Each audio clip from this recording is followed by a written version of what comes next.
spine and reclaim what once was mine.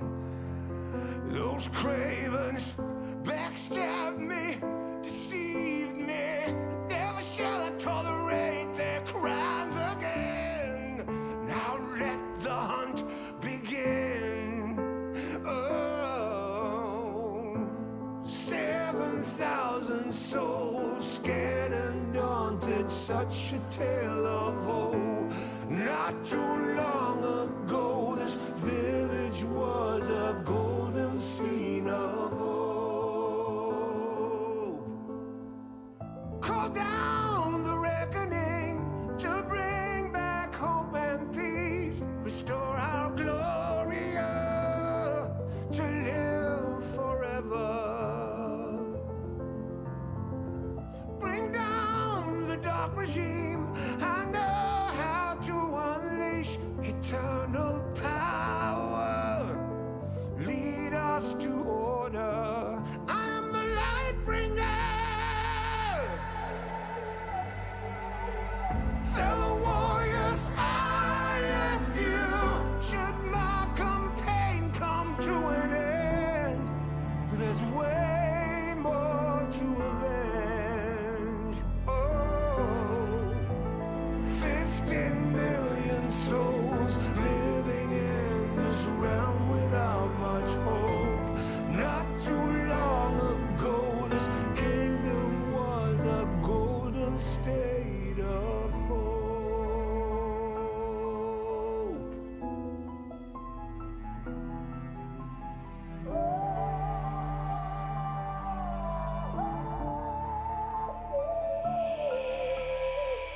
Call down the reckoning to bring back hope and peace. Restore our Gloria to live forever. Bring down the dark regime. I know how to unleash eternal power. Lead us to order.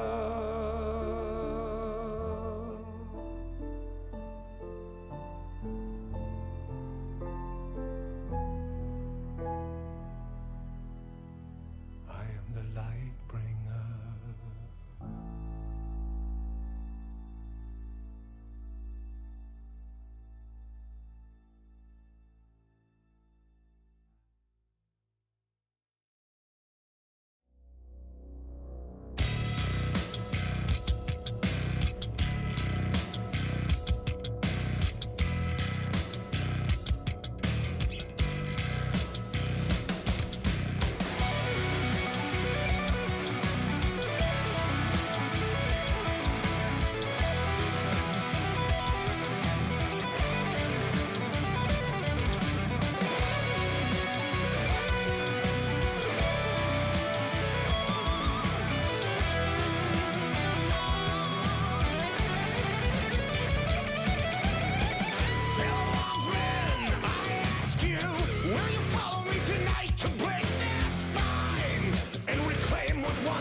Those cravens backstabbed me, deceived me. Never shall I tolerate their crimes again. Now let the hunt begin. Yeah, 7,000 souls scared and daunted, such a tale of woe. Not too long ago, this village was a golden scene of hope.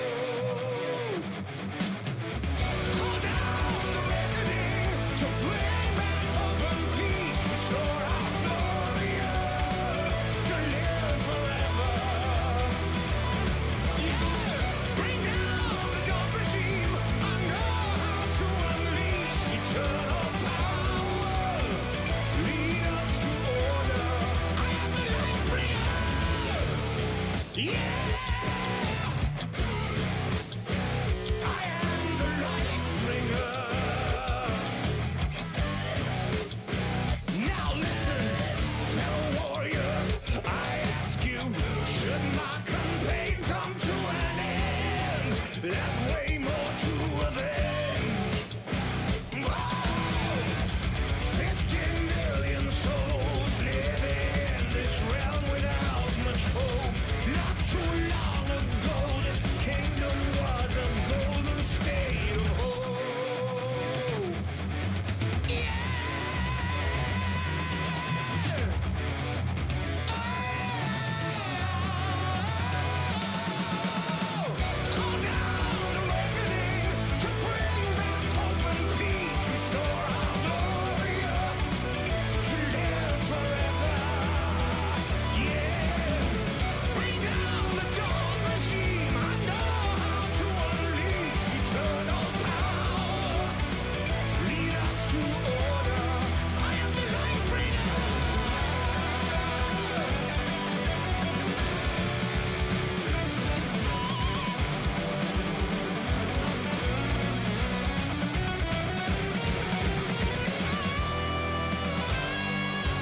peace, restore our glory to live forever. Call down the reckoning to bring back hope and peace, restore our glory to live forever. Bring down the dark regime. I know how to unleash eternal power. Lead us to order. I am the light bringer.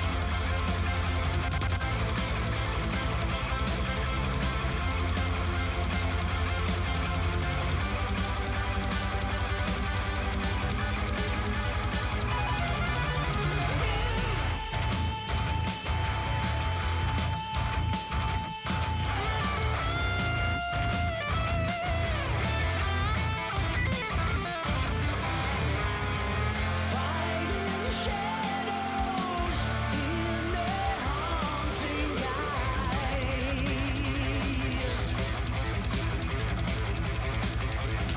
smiting the wicked morrow when knowledge my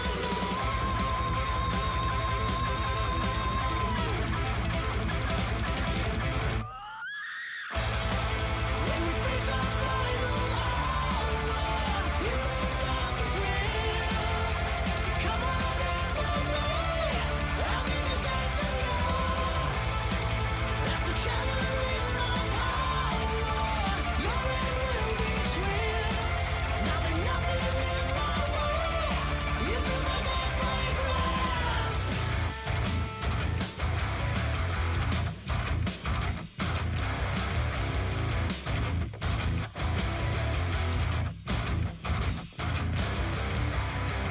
Clashing minions, ravaged fields of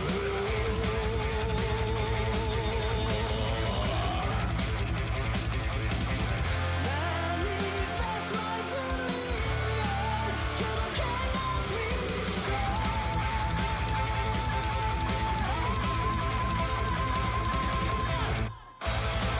When we face our final hour in the darkest rift, come on everybody, I'll be the death of you.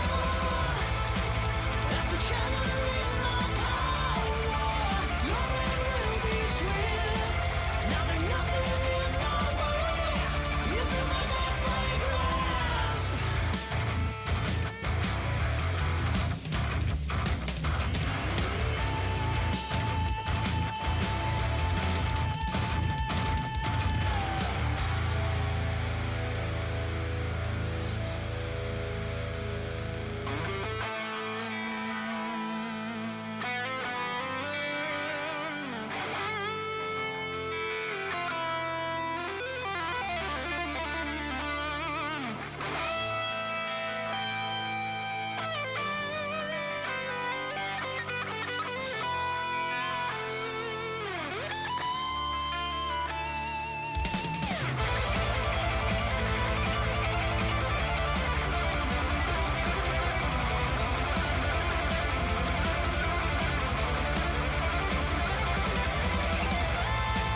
When we face our final hour in the darkest rift, come on everybody, I'll be the death of you. After channeling my power, your end will be swift. Now there's nothing in my way, you feel my deathly grasp.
The era of metal has begun, and metal shall prevail.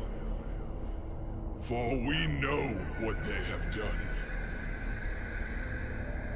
5 legends of our realm who sought to follow the path of their dark musings. But they did not know what they had summoned. Pentakill. To these creatures, there is but one thing left to do.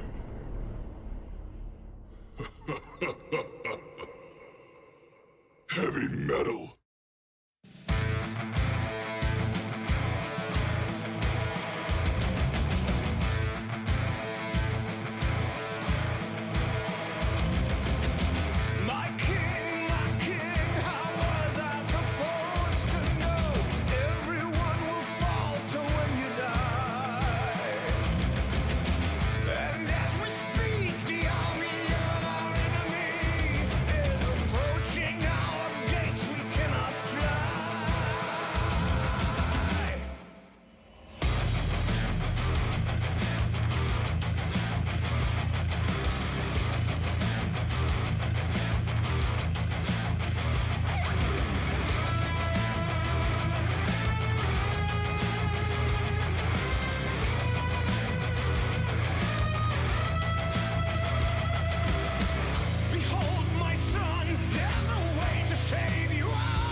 Tell me now the fortune of the realm. Come on, I say now to wipe out the traitors.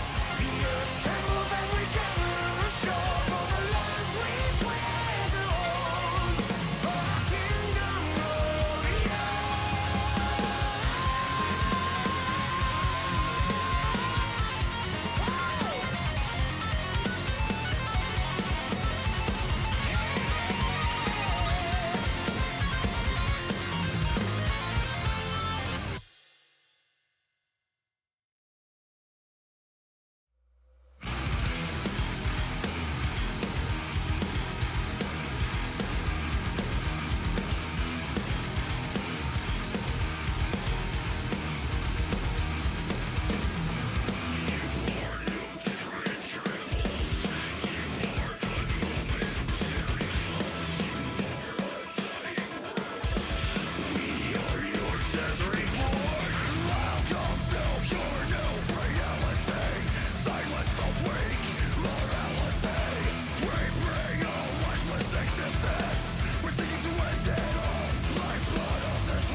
echoes of pain. Vi sörger, vi sörger. Cold and empty, lifeless remains. Vi sörger, vi sörger. Fields of the fallen and blood washed in rain. This cannot be all that will be. So you have torn this world apart. You came for our suffering.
变革轰然来袭。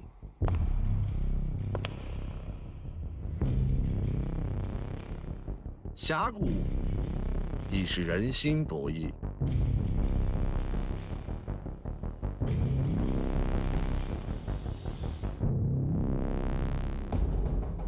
厉兵秣马，落子无惧。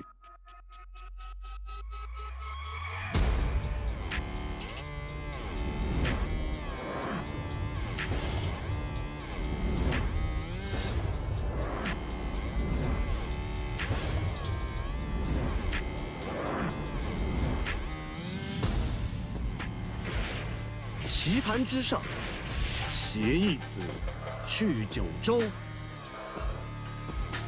乾坤未定。这一手步步为营。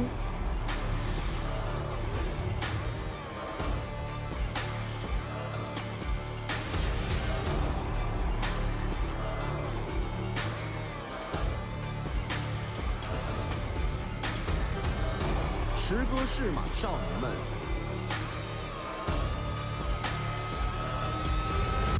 这个夏天，寸土必争。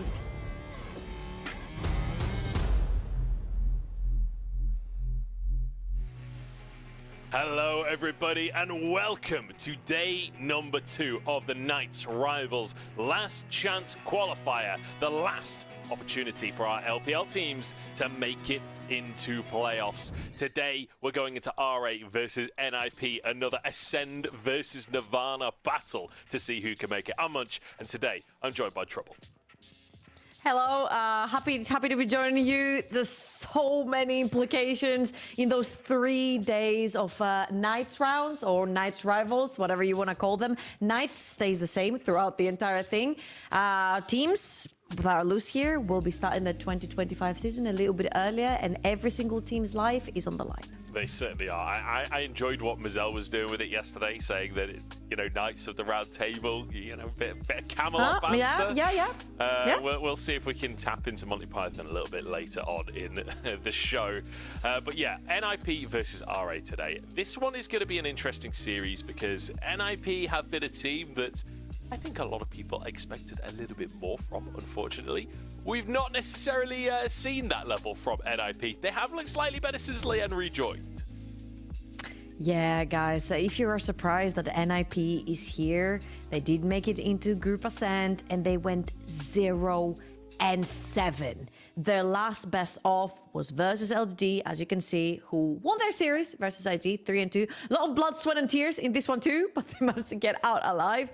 However, NIP, I feel like have it even more tough right here. They've not been able to pick up a victory, and now they have to play versus RA, who almost by one best of series got that #1 spot in their group Nirvana.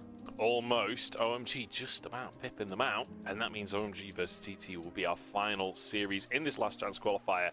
That will be tomorrow, and I promise that will be an absolute fist fight for the final spot in playoffs. But it's NIP up against RA today, and I feel like this is a matchup that inevitably could get a little bit messy. Inevitably, there's a couple of teams here that like to play some high kill gameplay, especially later on into the game. I am wondering just how on earth the kind of mid-jungle battle is going to go for both teams, though. Leyen stepping in to NIP. Aki was a heavily criticized player on this roster, and now Leyen steps in. He's only played 3 games so far with the team, but my goodness, it does feel like things are changing a bit for NIP with Leyen in the roster. They're changing, however, they still haven't been able to pick up a victory. We're not going to put it onto Leyen yet because he's only been able to play 1 series, and that was the series versus LGD. So the sample size is very, very tiny. For the man you see in the jungle that's jumping into the shoes of Aki, who, even though he was heavily criticized, I feel like the story of NIP is a little bit of a fun but then sad story, because over in spring we saw them develop so heavily throughout their playoffs run, and especially for Aki being so criticized over at the start of spring as well. Seeing him in playoffs sort of reignited that fire for everyone watching NIP and what Aki could bring to the team. And I feel like looking towards summer and with how well they played through their spring playoffs, we're looking towards the development of that team. We're looking at an NIP that could potentially contest for Worlds. We're like, Worlds without Rookie would be so sad all over again. And it just hasn't quite hit the mark at any front. Yeah, I mean, for this team to make it to Worlds at this point, truly there has to be a miracle happening. There has to be something truly exceptional to change, because NIP in recent series, they do not look like a team that is going to do well in playoffs. They've got to change that. They've got to change our minds on that across the course of today and then potentially the next couple of weeks. But we'll see if they can even make it into the bracket first. Their opponents today going to be Lien's old squad. It's Rare Atom, who, by all accounts, have upset the apple cart just by being at this stage in the tournament. They have dominated Team Nirvana. This is a team that in the last 2 years have consistently been in double-digit placements. Now they basically topped their group just a single series off, as you mentioned before, and they have the chance to make it to playoffs for the first time in over 2 years.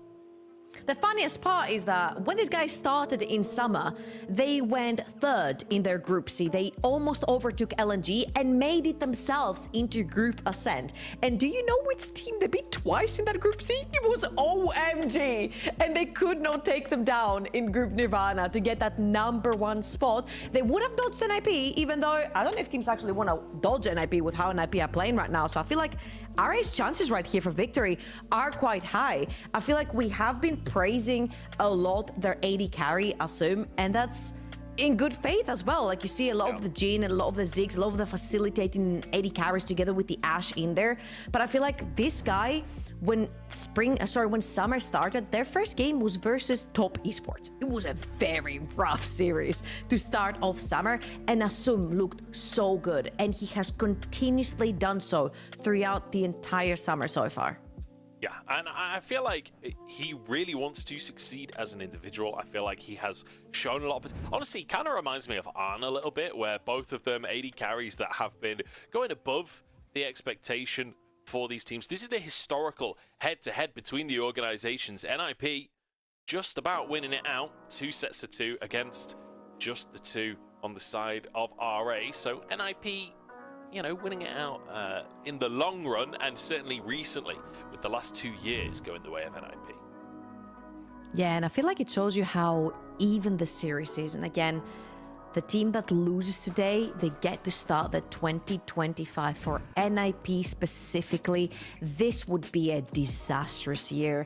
They showed up over in spring with arguably a lot of people said the second best mid laner in the LPL, and very rightfully so. It was the Rookie show all over in spring. He went above and beyond over in the playoffs, and this is why we saw that developmental stage of NIP that gave us a lot of hope walking into summer and seeing them right now, and how they have actually how they have actually fumbled instead of developing even further on their way to Worlds. And I know a lot of people want to see Rookie to Worlds. However, this is not a one-man show, and he has showed, right?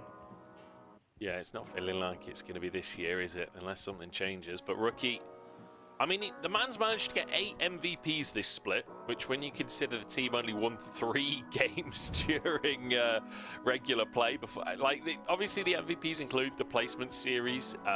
Yeah. Rookie has had a lot of double MVPs across placements. He won all 3 MVPs in the Nirvana group, in the Ascend group for his team. So it does feel like Rookie is one of these players that when he can turn it on, can hard carry a game. It's just a question of whether or not the team can play around him and whether or not he can turn it on. Usually he turns it on when it comes to playoffs.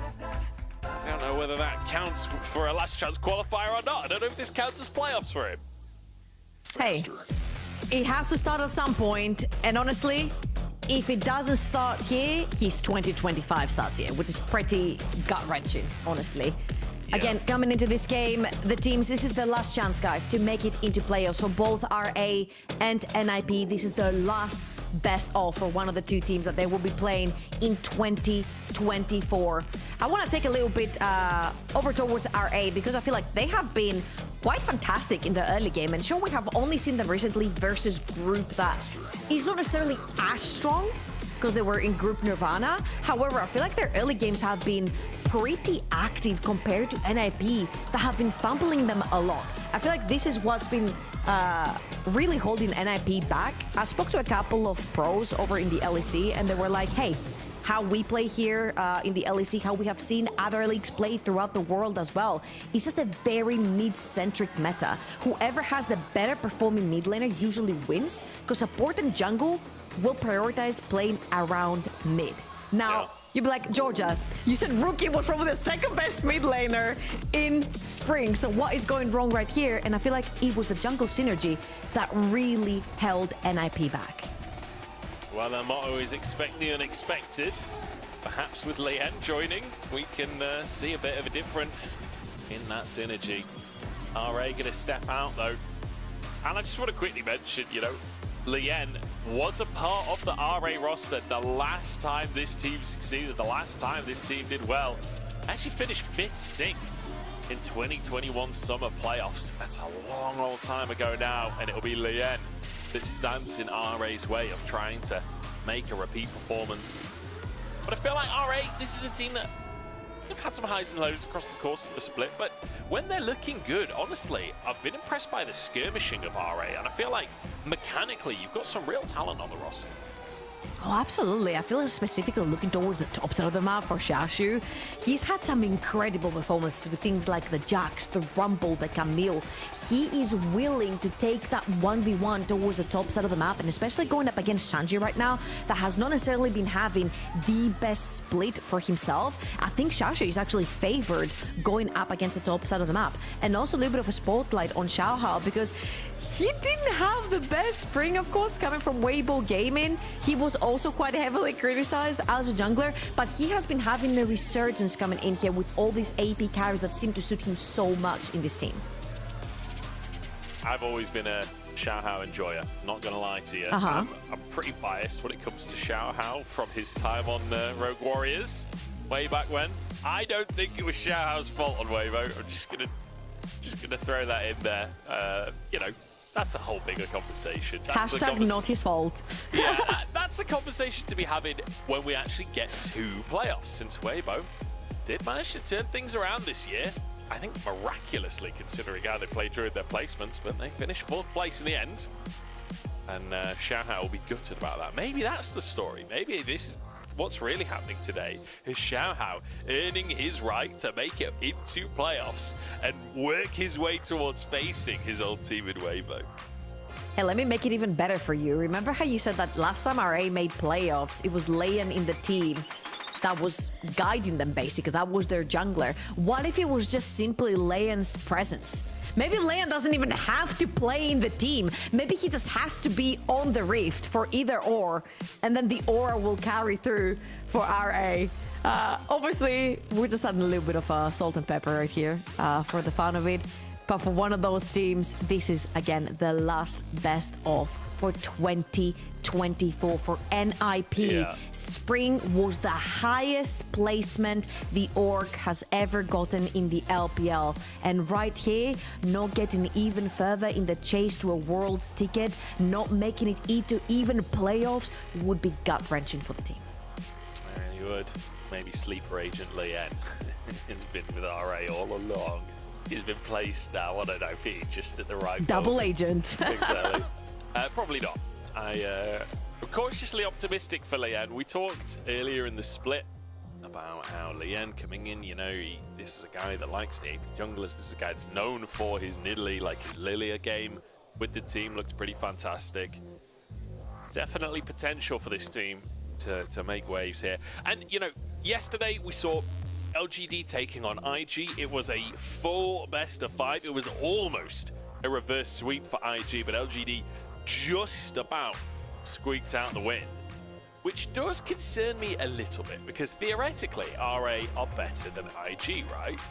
And theoretically LGD are better than NIP, because we saw them beat them in a best of 3 not too long ago. Does that mean that NIP are the underdogs coming into this one by transitive properties? Yep. That's exactly what it is. I feel like RA have the bragging rights going into this series. NIP did not win a single game in their group, and RA coming out at 5-2, number 3, almost number 1 in Group Nirvana. As we're jumping into the draft, Munch, I really want to see how these drafts shape out, because there's usually one champion that dictates how the pace goes. And a lot of these series, it has been either a Lilia or some sort of Renekton for the top side of the map that really dictates how those drafts shape up. The Lilia, though, is going to be taken out. So the Lilia's gone. Immediately, Leona locked in for Zhuo. Me and you were talking earlier about Zhuo and Jue. Kind of similar in the way that they like to go in. You know, they like to start fights. Leona definitely the premium fight starter in the LPL. The Shyvana, though, has been seeing more and more presence in the LPL, and RA deem it worthy of their first lock-in. Not gonna lie to you, it hasn't been the most impressive. However, Xiaohao does like his AP junglers, and with Lilia, Nidalee not on the board, his Ivan was also banned away from the set of NIP. Shyvana, quite alright with scaling into that late game, being that artillery, sort of isolating champions. You need some sort of go button in your front line, though, and usually that go button comes from the side of Jue, who has been the primary engage for RA. So Leon gonna answer that Shyvana with a Zyra. He's like, oh, you reckon you're pretty quick at clearing the jungle, do you? Well, I'm quicker. Plant Lady locked in, and Shanji goes for a bit of a signature with that Cassante to take on this Renekton from Xiaoshu in the top side. So now we'll see if RA are going to match that support position, or if there's a different premium option that they want to go for. Things like the Ezreal would be up and available if that was a route, or even the Ziggs, and maybe set yourself up for a good matchup. I feel like Asum has many clever choices right here. Things like the Jhin and stuff could be really strong to sort of create space for that Shyvana and the Renekton to play around. I feel like diving into a Zyra becomes so obnoxious, especially when you've got the Rylaz and you start slowing people down when they walk up. So Shasha's going to have a pretty tough time to try and find his angles around those teamfights with the Renekton. However, the Shyvana and the Corki can poke from a pretty heavy distance. Now, right here, I'm looking for Asum for things like, well, the Ziggs has been banned out, but also the Jhin as well. He has been quite a big Jhin player towards the bottom of the map, and for RA, I feel like they have kind of been leaning towards that setup from the Jhin to play around the teamfights, and it's looked pretty well for them. It's kind of cool to see that the most successful AD carries this split for Asum have been like the Jhin and the Ziggs and the Ashe, because like historically Asum has been a bit more of an aggressive AD carry, so it's cool to see him changing his style. The Zeri ban, I'm assuming, is actually going towards Rookie as opposed to Photic. It's something that's been seen more and more in the mid lane, and I was having a little look at solo queue accounts. Rookie's been playing a lot of the Zeri in that mid lane recently. But with the Braum ban, that means Jhin wide open for Asum if he does want to go back to comfort. Yeah, I feel like that makes absolute sense. Creates so much space again for Shyvana and Corki to play around those fights. And you know who else plays Zeri? It's Vikla who plays a lot of Zeri. It's not going to be him though. It's going to be on the Corki this time around. A little bit of a beta-roo, but the Jhin is going to get locked in. And I'm assuming here we're going to see things like either, the Ezreal or the Kai'Sa. Anything that can play well, has self-agency towards that bot side of the map. And Tristana versus Corki. It is the new age Azir versus Corki. Azir has been replaced by a Yordle. How did we get here though? Because with Tristana versus Corki, except Tristana is B5 it's the AP junglers, after man. Other mid lane AD carries are banned away. It's definitely a different approach to the Tristana Corki that we saw at the start of the year. It's just first pick on both sides. Rel going to be the final lock-in for Jue. So we have our first compositions. I feel like NIP have kind of just gone for meta power picks, whereas RA a bit more of a stylized comp. I feel like what NIP have right here has so much agency in all fronts. You've got Rookie on a super strong mid lane champion, and even though, the trading patterns do suffer a little bit with all the mana nerfs that came through, you've got so much agency in terms of a push and priority. And when you've got a fast clearing jungler and a mid laner that can shove in super heavily, this is where the mid jungle support synergy that we talk we talked about can come into fruition for NIP, and they really do heavily need it. Again, a reminder for NIP, this is so important. Not making playoffs would be the worst result possible for the organization after achieving their highest placements in spring. And it would be on par with V5, right? That we've seen. You know, they had an incredible split, and then they had an absolutely terrible split, and then they had an incredible split, and then they had a terrible split. It would kind of line up that with spring looking good for NIP.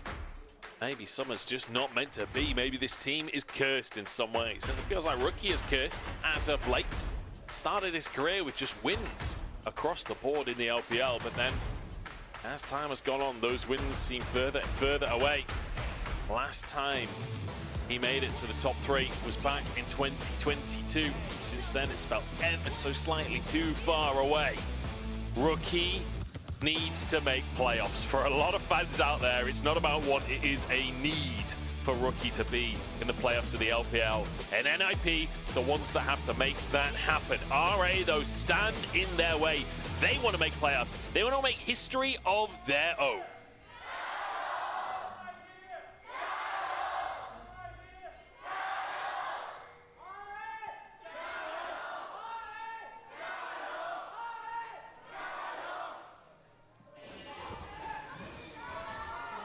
Well, the crowd's out in full force today, aren't they? Ready for this best of 5. And I think this one's going to get messy. I think this is going to be perhaps a slow start to the series. Like a lot of these best of 5s, when there's so much on the line, when this is ultimately single elimination right now, it can be a tense start, but I think the longer this goes on, the messier it's going to get. Absolutely. So much support for both teams as well. And I feel like it's time to walk into this series and set a few question marks for NIP.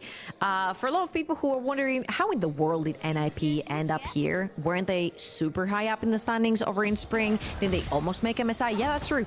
They almost beat JDG. I'm pretty sure it was. They almost managed to beat them, but almost is not good enough to get someone down in the best of 5. And NIP have found themselves 0-7 in Group Ascent. They were not able to beat a single team out of all the top dog rivals in this group, and it's really hurt them. And here are the questions that I have going into this series for NIP, specifically since NIP were sort of inventors of the lane swaps over in spring. They brought that quick tempo, that quick macro around the map. They were reading lanes so freaking well, and it hasn't quite been the case. I actually started summer, I saw the first game, and I was like, wow, NIP might just be the best team in terms of tempo for summer. And then it just went downhill, and then it just never looked good ever again for NIP. Now, hopefully with the addition of Leon, they have a different playstyle to play for right now. You are playing a little bit for your jungler as well, since the AP carries have walked in together with Leon. But NIP really need to be turning up though that macro knowledge that they brought in spring. I mean, there's also just the conversation of often you get a bit of a honeymoon period with a new player joining. Vikla, very nice trade onto Rookie there as Rookie jumped in, but just guaranteed a false bomb for Vikla. With his E already going. But yeah, Leon joining the squad. Often there is a bit of a honeymoon period. Often having a new player, even if it's not a direct upgrade in terms of player quality, can often be a difference maker by itself, as Rookie is getting destroyed in this lane so far by Vikla. Fantastic trading from him. In the meantime, speaking of Leon being the new player, comes into the bottom side. Straight away blows the cleanse from Assume, and they can keep this one going. Joel wants to get underneath the tower, but which way? Not having his stun available. Cleanse is already gone. Assume goes down. First blood for NIP. Very well played from NIP, playing towards that bot side of the map. Huge wave from Photican's wall, stacking underneath our ace tower. A lovely double root as well from Leon, taking that cleanse, sort of solidified the fact that Ignite would stick on the redive underneath this tower at NIP. We kind of bashed their early game. It hasn't looked very good. They've been down versus every single team they've played against. But this looks pretty good to sort of put RA on the back foot as well in that early game, try and force them to make plays themselves. Really good stuff. And just great use of the Zyra as well. We've seen this specific play time and time again this split where Zyra, you're just so fast at clearing, you smash through your jungle, and you threaten to dive with your bot lane prior. Like, we've seen it time and time again. The fact that the cleanse was burnt from Assume right before the dive can come on through is just perfect. And Shyvana did the same, right? Shyvana was just as quick, just clear towards the opposite side of the map. But you don't have much setup with Shyvana. Do the same thing like Zyra does. And right here, luckily for RA, they didn't burn more than that cleanse down the bot side of the map. Assume still has the flash available to him, so does Sway. So a re-dive would be a little bit more difficult. We'll see how it goes on that front. Meanwhile, Shashu, again, one of the bigger shining lights for RA. He has been gravitating towards a lot, towards carry champions, towards the top side of the map. The Camille, the Jax, the Rumble, this time on a Renekton, a very LPL classic pick when it comes to the top side of the map. Has been having a pretty good time versus Shanji so far. He's chunked him down. He's taking those turret platings early on as well. So maybe RA can lean a little bit towards that top side of the map once Xiaohao is also level 6 to try and take advantage with that Renekton. And I feel like with the Renekton versus Cassante matchup, it really is a question of what can you get from this pressure. Like, you expect the pressure to happen pretty much no matter what. You expect Renekton to win this 1v1, and especially with a Shyvana pathing towards you in the early game, there's not much chance for Shanji to really fight that. The question is, how many plays can he get? How much pressure can he get in that laning phase? Cassante is going to bring a lot more to a late game team fight. Rookie getting a Xiaohao in his lane here just to push this wave in for Vikla and perhaps buy a reset for the RA mid lane. Yeah, it was a little bit difficult for Vikla right there. He was lacking a lot of mana, so it would have been very difficult to fend off Rookie and also push out his wave. Leon, again, towards the bottom side of the map. Jue's so Jue's chunked already. Big damage out from Lien as well. Lien's actually hunting here. Trap goes into the brush from Assume.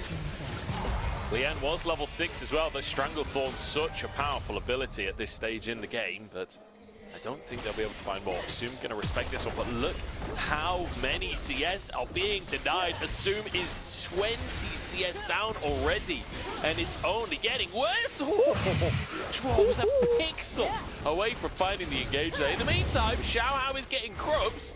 Is that enough to make up for a 600 gold lead in the bottom lane? All right, good stuff from RA. At least they're trading something on the map, and I feel like this is going to be extremely important because you can have Corki and Renekton on side lanes. You can make use of those void grabs. Now, losing a lot of that pressure towards that bottom of the map means that you lose a couple bits of your jungle as well. This time around, it's going to be that blue buff denied away from Xiaohao. Now, in this iteration, what happened? The scam is down the bottom of the map as Dre finds Leon.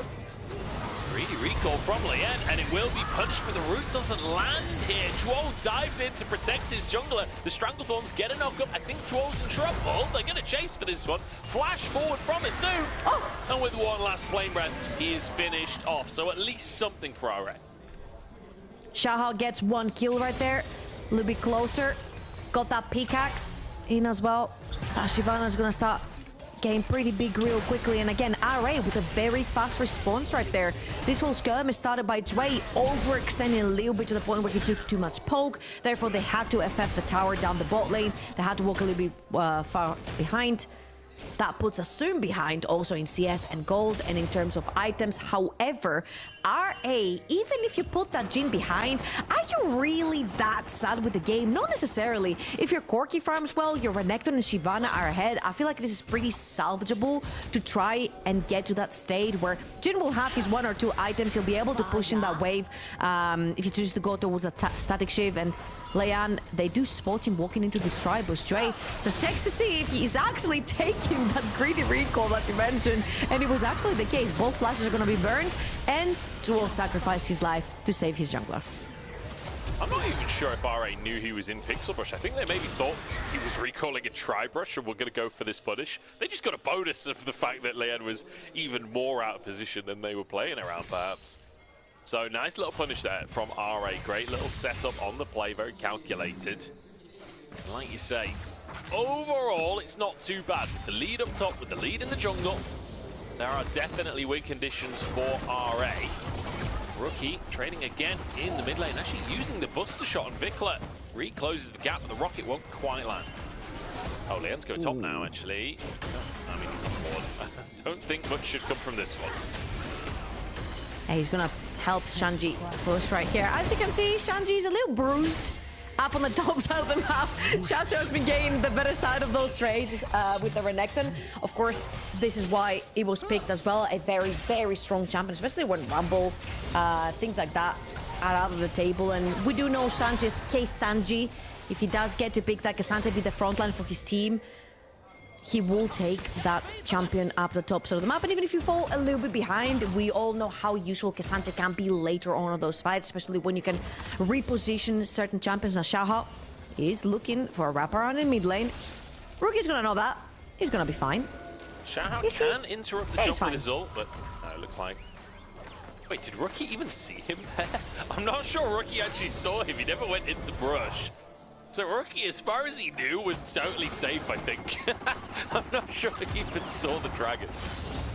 Ooh, I love the swap right here. I would love to see RA contest the top side of the map as 5 members. Right here, it's so important to have your Renekton towards the top side of the map. You want those 6 Void Grabs to be a nuisance on a sideline with the Corki, with the Renekton. As you can see, they're shifting Vikla towards the bottom of the map. Vikla does have his TP available. Does he need to TP towards the top side of the map?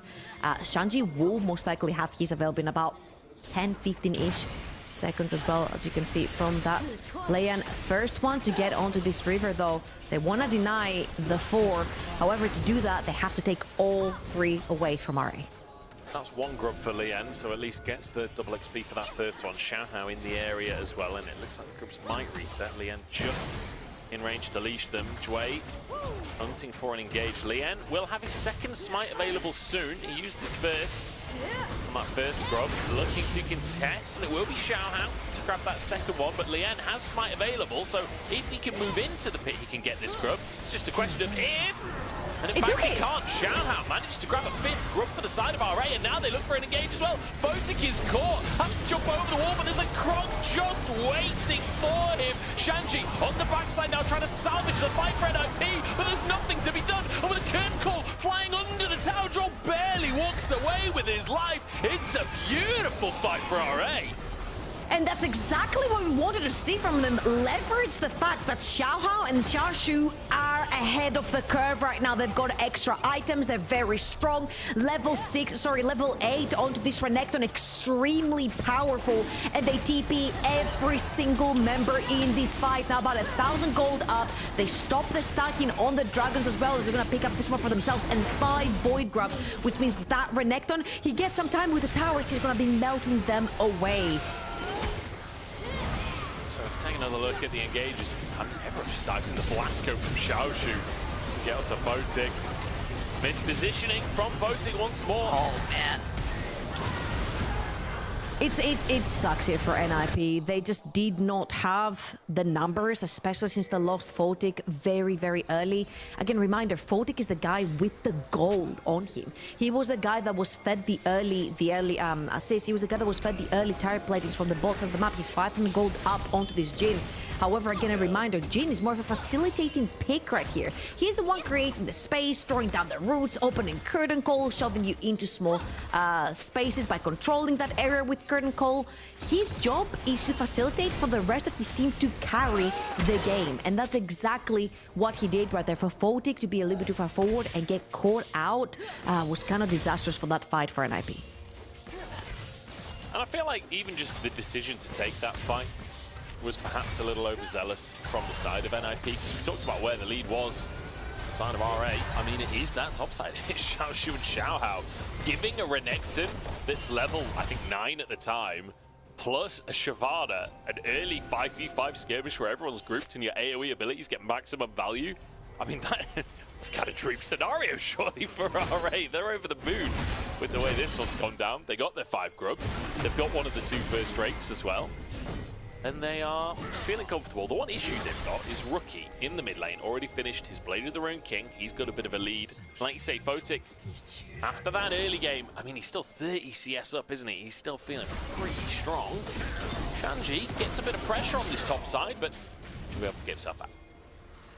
Yeah, I don't think it's time to be diving a Cassandra right there. However, Xiaohao and Xiaoshu, with how far ahead they are currently, they can very easily control the top side of the map. And RA are doing the exact same thing.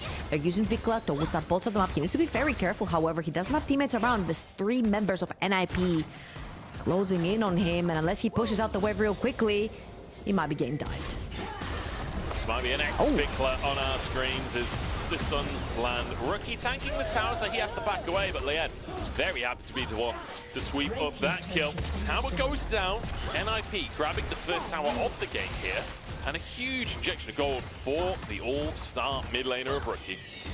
Very clever from NIP right here. They know they want to play towards Rookie. 1,000 gold up onto this Tristana, playing through a side lane, having a second win condition, getting that Tristana ahead means you can be a nuisance through a side lane and very strong in those team fights. Double AD carry composition with both your AD carries fed for NIP is exactly what you've been looking for. And since all the TPs were pulled earlier on for the fight that RA had earlier, you knew that no one was going to come down for Vikla's aid. Yeah. He ends up going down. 1,000 gold up on Tristana, about 700 gold up on Photic. NIP will be very happy with this situation.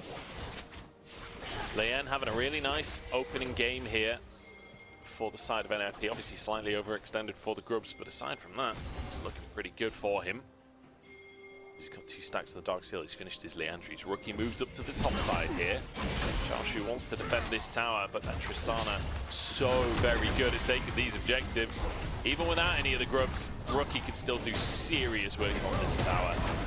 Oh, they're actually going to go for the dive. They forced the Black, they forced the Dominus. But here comes Xiaohao jumping onto the plant on the other side. Lien still has that flash and will walk away with his life, but only just. 5 members of NIP towards the top side of the map, which means Vikla gets solo time with the tower down bot. Reminder, 5 Void Grabs will shred through that tower real quickly. Just about the sidestep right there, and this is going to be Shanji TPing in to try and stop Vikla. The tower doesn't quite go down, but that was a big chunk that got taken away right there from Vikla. Luckily for him, he should be having Triforce when he goes back into the base. And with Triforce completed for Vikla, that means that RA, there you go, he's just having it right now. All major items completed. The most important one, that I'm not sure if it's getting talked about enough, is when you have a Renekton up on the top side of the map, he's so good into tanks, especially when you have double AD carry your team, because he gets to build Black Cleaver. Not only does that benefit him in the lane, makes him a little bit tankier, shreds through that early armor that these tanks build against you, but it also benefits your double AD carry composition so much in team fights and the early skirmishes because it burns through their armor as well. Especially for a Jhin who famously sucks against these big tanks. Rookie. Tanks, yeah. With a 3-man dive on the top side, there's only so much outplay that could be done. Does some good damage onto Jway there, but it's not enough to finish a kill. And now a second charge in the top lane from this Herald. That's half of that tower gone down. Xiaohao wants to keep pressuring, but I don't think there's much of an angle to keep going there for RA. Lien, in the meantime, will at least get the trade. Good pressure on the map by RA. They knew they had lost complete control of the bot side of Xiaohao's jungle.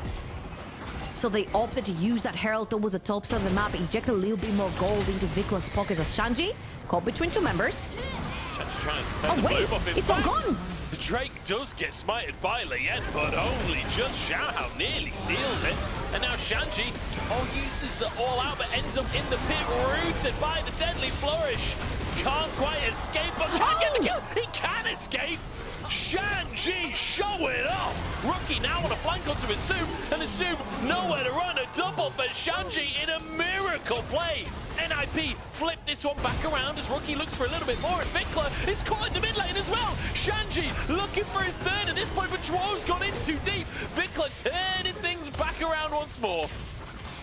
They call him Keisanji for a reason. We said early on, he's more than happy, he's more than willing to pick that champion as Rookie is bullying Xiaohao away. What is happening? Xiaoshu's tipping in! What is going on my screen? Xiaoshu's found a kill onto Photic's second of the game of that scenario. Shanji forced away.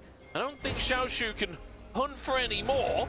We went from a very quiet game to abject chaos. Well, okay. We get a chance to catch our breath right here as everyone was TPing back and forth. The most obvious on the screen is that, of course, Shashu gets another kill. Xiaohao gets another kill. 2-0, 2-0 for both. Jungle tops out of RA, absolutely blasting this game. I thought the Drake was gone. I'm like, how in the world is Leon still doing the Dragon right then? Xiaohao almost gets to take that one away. And what a beautiful ultimate to isolate Sway. Look how closely he plays on the map.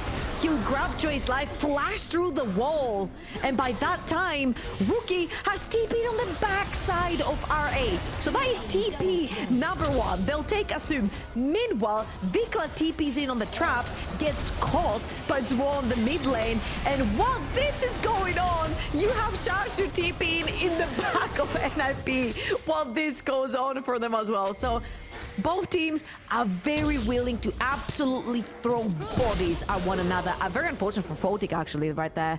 That was a very blind TP, and he had to eat forward, so no way of getting out. I don't think Shashu has a way of getting out here either. Dominance onto the wave, but the cannon is still there. Will be stunned against the wall, will be rooted, and will be finished off. Nicely done by NIP. A 4-man commit on the top side, though, means that Vikla gets time on a tier 2 down bot. And in the meantime, soon pressuring the mid lane tower as well. This is going to be a 1-for-1 tower trade with a kill onto the Croc. Now, Jin doesn't pressure towers very quickly, only has 4 shots, and all 4 are quite slow, I would say, but Xiaohao luckily was there to help him take down the tower. Mid lane tier 1 is always very, very worth it to trade a kill with, and a lot of the gold difference has been equalized. Mid lane, you see Vikla has spent so much time on a side lane, shredding through those towers, has pretty much equalized the gold between himself and Rookie. Same for Assume and Photic at this point. RA finding themselves in a very slight gold lead, and that's exactly what you want, especially when you've got a Renekton in your game. You want to be able to be ahead in that early game and leverage the fact that he is very strong on those 2 items, which he has just completed.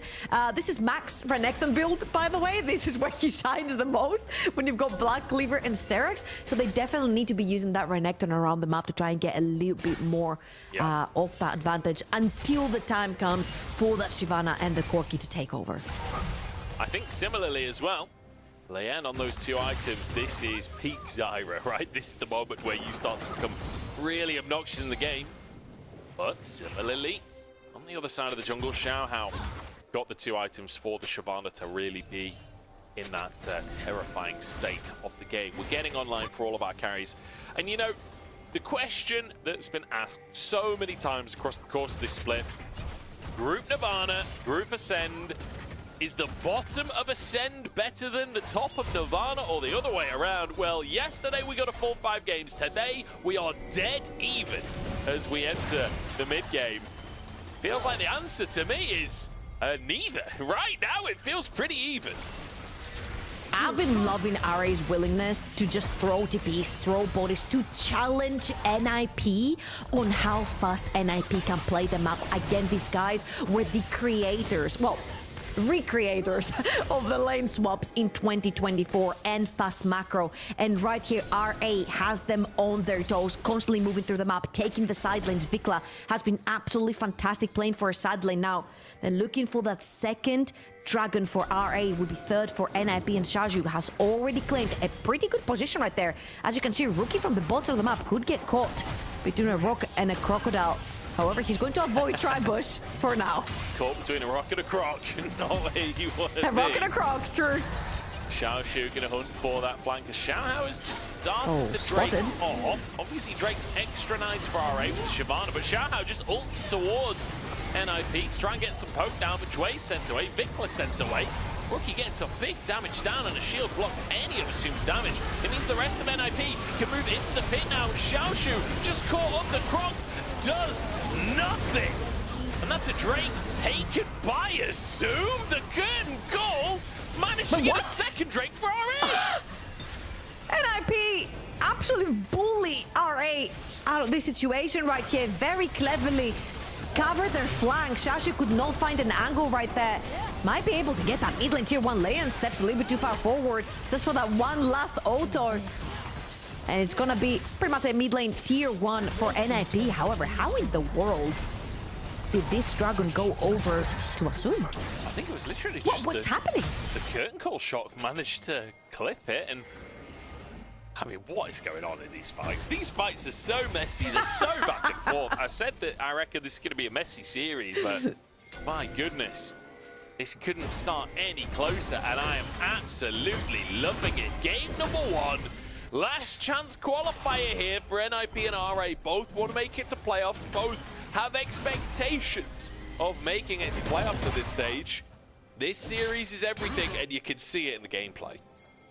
I have to say, if this was spring, this is a David versus Goliath. This is a dark horse for a lot of people, RA, versus one of the best teams in the LPL. For spring. For summer, it is very, very dead even between the two. Considering the result, I would even put RA as the favorites coming into this series today, and they have been pushing NIP to the max. Now, something that's been looking a little bit difficult for RA, as Sanchez in trouble here. Xiaoshu in the 1v1. TP gonna come on through for Rookie to try and answer. Gets onto the Croc, puts a bomb on his head. Shield from Steric's buying a lot of time there, but with Blade of the Rune King, there's no way Xiaoshu can get out of this one. Yeah, Lien has died elsewhere on the map. Duo might be next to fall, has to flash himself. RA, they answer the bot lane play, and they can go to Baron. They're running towards Baron. Of course, they kill Leon, which means there's no smite available for NIP. Reminder, Rookie had to burn his teleport. Shanji TP's in, but everyone else has to run. Oh, they're chunked. Oh, and no. Shanji's diving in. 1v4 here. Will be rooted. Will be taken down. Can he find one before he goes? The answer's no, but Photic wants to get over the wall and get amongst it. Oh, that was a big play, Photic. That was your opportunity to pop off. Yeah, I don't think he wants to be diving into 4 members of RA as a very, very squishy. Jackie Love would have. You know what, Jackie Love would have. We all know that Jackie Love would have. And I do say that Photic is a baby Jackie Love, because I feel like when I saw him over in spring, he was a very aggressive kind of player. Those are both sides of the map. No longer the case. Again, Photic a little bit too far forward with not a lot of vision on RA.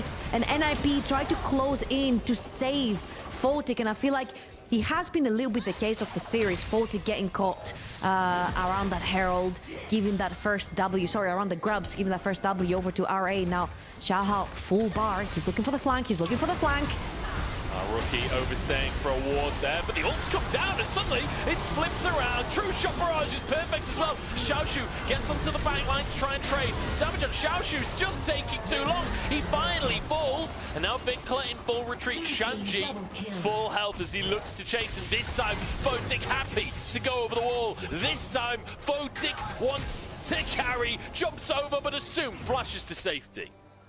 3 for 2 in favor of NIP. You just group up in a choke point. Zara will take you down, Rookie. Okay, Vikla will survive. Was not caught shopping. Like, if Vikla doesn't react immediately there, he dies. Great reactions right there, and honestly, Rookie bloodthirsty. 3, 1, and 5. 1,000 gold up. 3 and 2 for Photic as well. We said if Rookie doesn't turn up the heat in this series, he goes on holiday. He starts his 2025 early, which would be disastrous for this player. So many internationals missed. For spring, 2nd best mid laner. Literally right next to Knight, who's been one of the best for 3 splits straight. Xiao on it right here.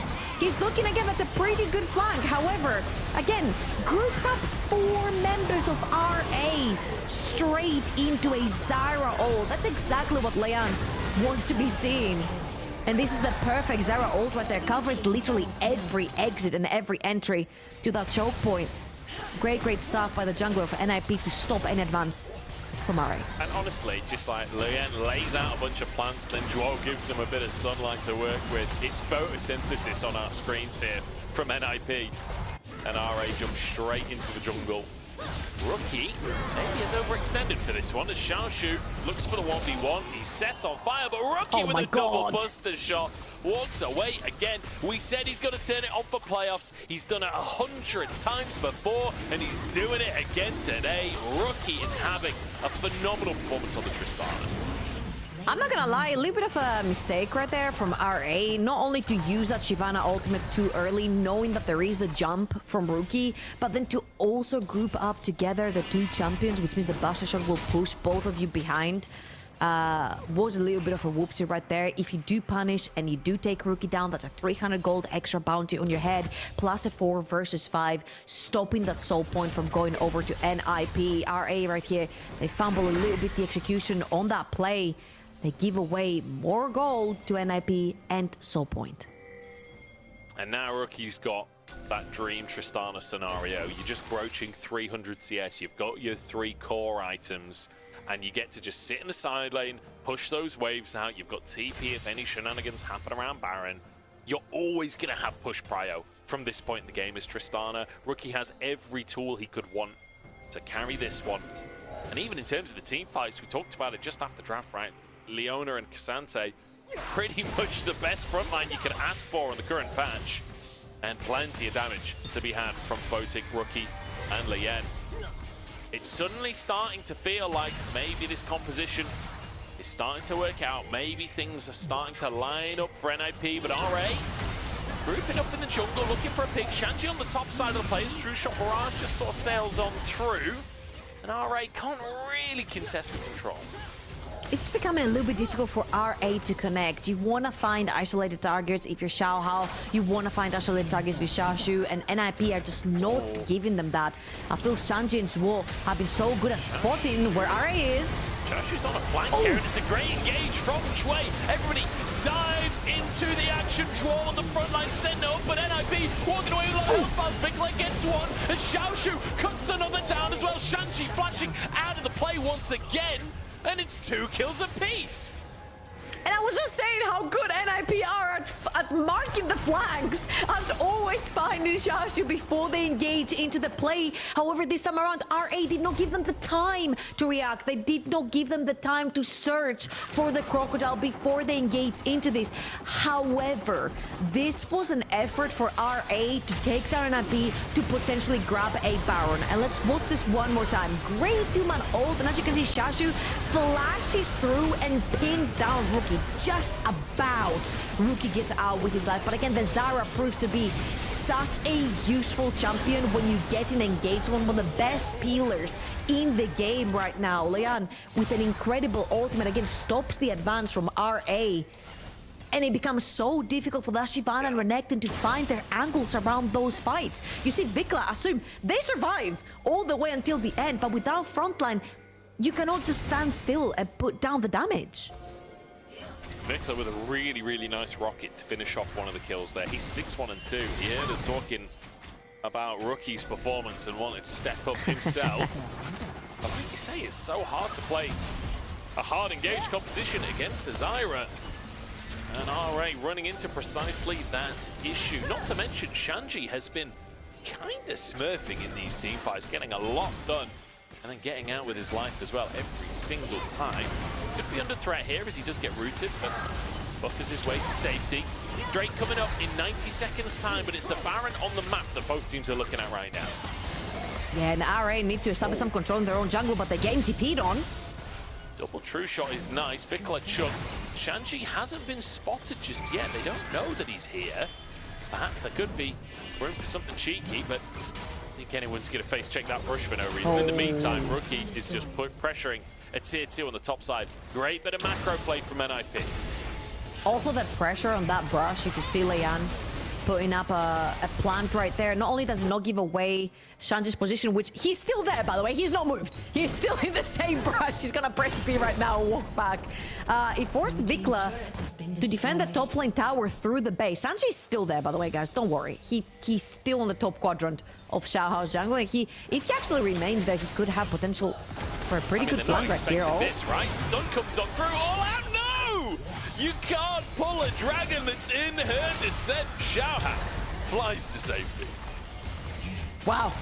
Shanji commits the ultimate right there, but this is kind of huge. If Xiaohao manages to grab his form back in the next 15 seconds before the dragon spawns, it will be huge for him. However, he's pretty low on HP. Rookie? Oh, Rookie playing on a knife's edge here.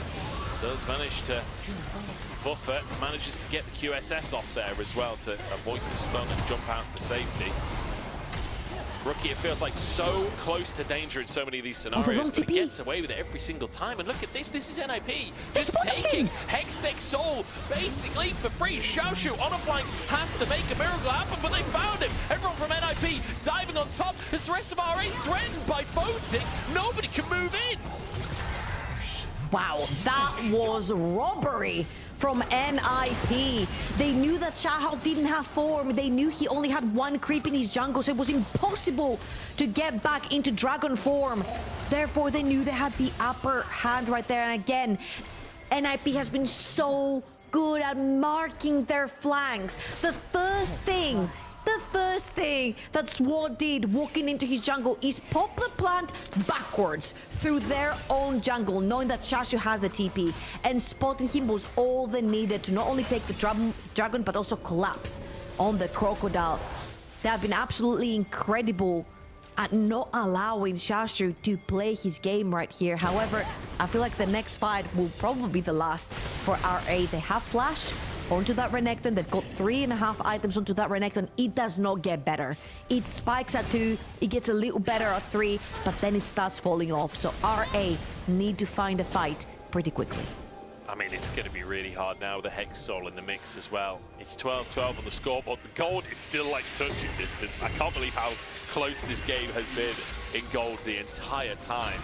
But with a Hex Soul and a Zyra and an Ezreal to use it, you've got to feel that NIP are at a massive advantage at this stage. And just off the way that these last couple of fights have gone, it feels so difficult for RA to push any advantage, to push forwards at all. They don't necessarily have anyone that can face check because it all Photic. We'll be too far forward. Yeah, he's gonna dodge everything. All right. Oh, threads the needle on the Mystic shot to Vikla. That was nice. Photic has had some questionable moments of positioning across the course of this game, but Ezreal definitely a champion that can give you some leeway in that regard. He walks away with his life and he starts the Baron alongside his team. RA, they probably know something's going on. That's a blue trinket used. But can you really contest? Solar Flare comes down, Xiaohao denied entry, and now locked up Dwo, tries to buy space, but in goes Dway onto the whole team, and Vikla carrying the fight. Assume caught by Kashanji on the backside, but Assume flashes to safety. He's alive! No, he dies in the end. Was that Thornmail that killed him? He died to his own auto attack as Photic finishes another. And again, just pure chaos in the fight. The 3 carries of NIP still stand strong, but so does Vikla. What are you doing, Photic? What are you doing, man? Rookie dives in to try and save the game. He's got to do something. Lien kiting Xiaoshu as Rookie will finish off the croc. My goodness, this is not giving me confidence in either team. Wait, I'm so confused. I am so confused. What was that face check? That was a Baron buff taken away for no reason. Photic oversteps his welcome a little bit, gets a little bit too antsy to try and take a fight. Still about 2,000 gold up. And honestly, watching this fight, I thought Vikla was carrying this fight so hard for RA, but the fact that Xiao has to instantly go into Hourglass, look at the damage from Vikla right here. He keeps 3 carries, 3 main carries from NIP out of the fight consistently. But there is a reason, ladies and gentlemen, that he's called Kashanji. There is a reason why he's willing to pick this champion no matter the matchup. He's so good at finding his angles in the backline. Now, I'm throwing my hands up here. I don't know. I do not know. I do not know what Photic is doing there. I've got to say, I've been pretty disappointed in Photic's performance today and across this split in general. I feel like Photic was a player who was on top esports in 2020, replaced by Jackula, but you could see the potential there. And then on V5, he was on that V5 roster that came first in Spring Round Robin, came 3rd overall, didn't quite manage to replicate it in summer, but you could see the potential there. I felt like we were finally seeing that Photic we'd all been promised. So many positioning errors from this player. You can see that he's hungry. He can find these moments, but he just needs to button up some of these weaknesses. It doesn't matter for this game though, because NIP are just destroying the base here. Nothing RA can do about it. Xiaoshu pulled into the fray as Rookie cleanses to safety and just absolutely melts everybody. Rookie's a walking turret in the base of RA, and there's nothing RA can do about it. NIP will take game number 1. Not the cleanest, but they'll take the win. All right, we walked into this series wanting to see glimpses of NIP from Playoff Spring 2024. Did we see that? Yeah, we got some glimpses right there. We got Giga Rookie coming back. He absolutely established so much control in the mid lane, and that doesn't take any credit from Vikla. I think Vikla had an absolutely fantastic game, trying to keep the game as even as possible, using the Void Grabs to the max, playing through that side lane, trying to get fed and stayed even with the Tristana. But Rookie today was, he was on another level playing these fights, and I feel like RA, they didn't make it easy for themselves, man. The Shyvana and the Crocodile, they got ahead in the early, but they couldn't quite use it. It's like, I've got my question marks for Shyvana still.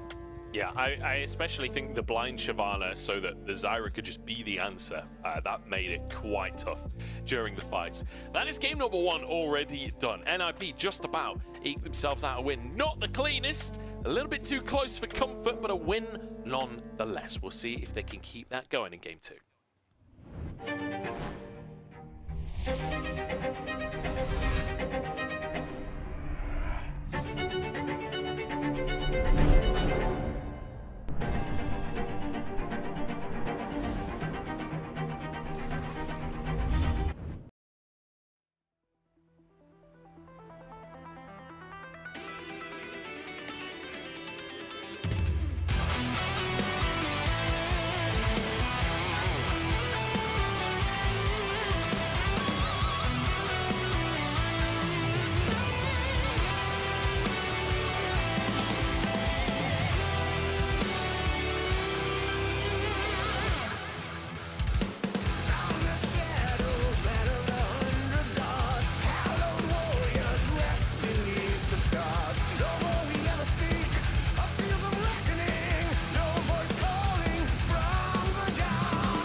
echoes of pain.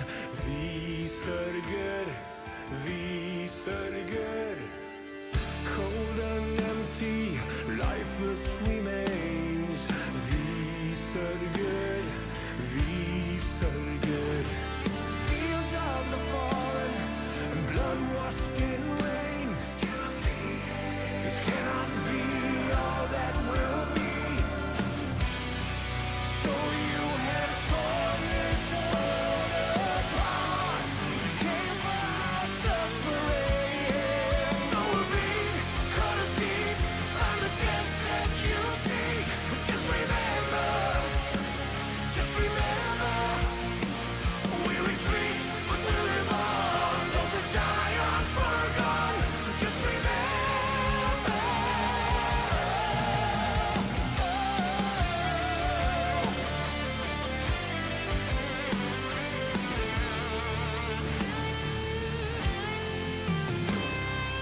Gone is our home now. It's only memories.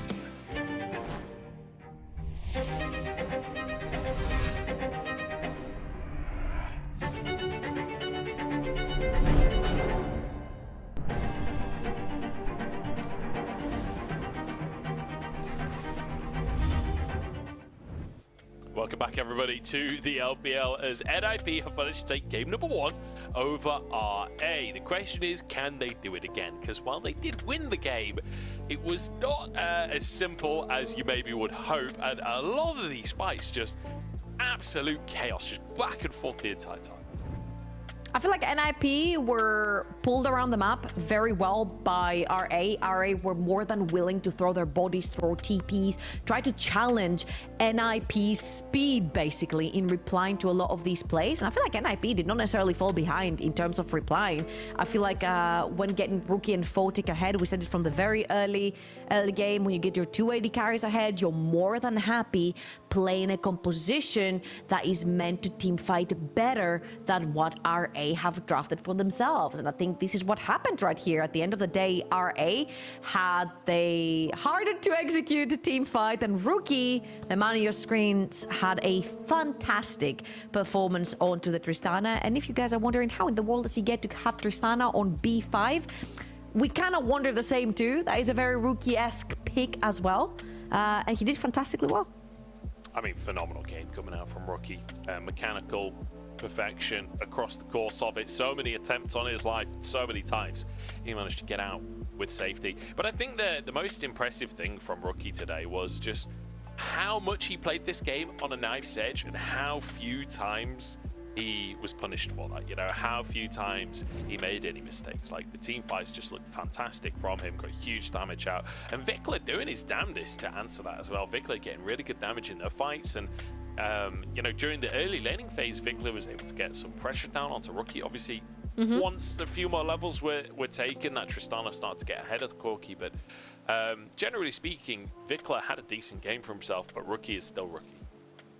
Rookie is still Rookie. I mean, again, like you said, props to Vikla because he absolutely kept up with the game. However, when you give Rookie a sort of pick that has so much self-agency in terms of, we said it over from draft, right? You can pressure your lane. You can get permanently priority. You can play through side lane. You're really good at team fighting. You're really good at skirmishes. You're very safe through the side lane as well. Is there anything this champion cannot do? Sure, there was a bit of a mana nerf, especially with the Q. You saw a lot of the early trades with the Corki, especially the level 2s and level 3s, when you cannot permanently click Q now because it costs 50 mana from 0. The trades are getting a little bit difficult versus the Corki in the early game. But late game, it's the same good old Tristana. You just have to make it there. And NIP were very good at sort of shadowing around Rookie. I think Leanne and Zhuo played perfectly together to try and play around their two carries that were diving early on to get Photic ahead. Then you saw Leanne pretty much constantly play around Rookie through every side lane. So NIP definitely knew who they wanted to protect and get ahead from the early game. I felt like so many of the fights looked exactly like this, where RA know that they have to group up and dive forwards. They know that they have to try and jump onto NIP and out DPS, but it's so difficult to be diving forwards against a Zyra, against a Leona, and a Cassante that are just body blocking everyone. And look at the space that Shanji was buying in each of these fights. Assume literally kills himself with his own Thorn Mail. which, you know, not ideal. As Photic managed to finish that final kill. Yeah, I don't know. Definitely some moments from both of these AD carries that were a little bit awkward.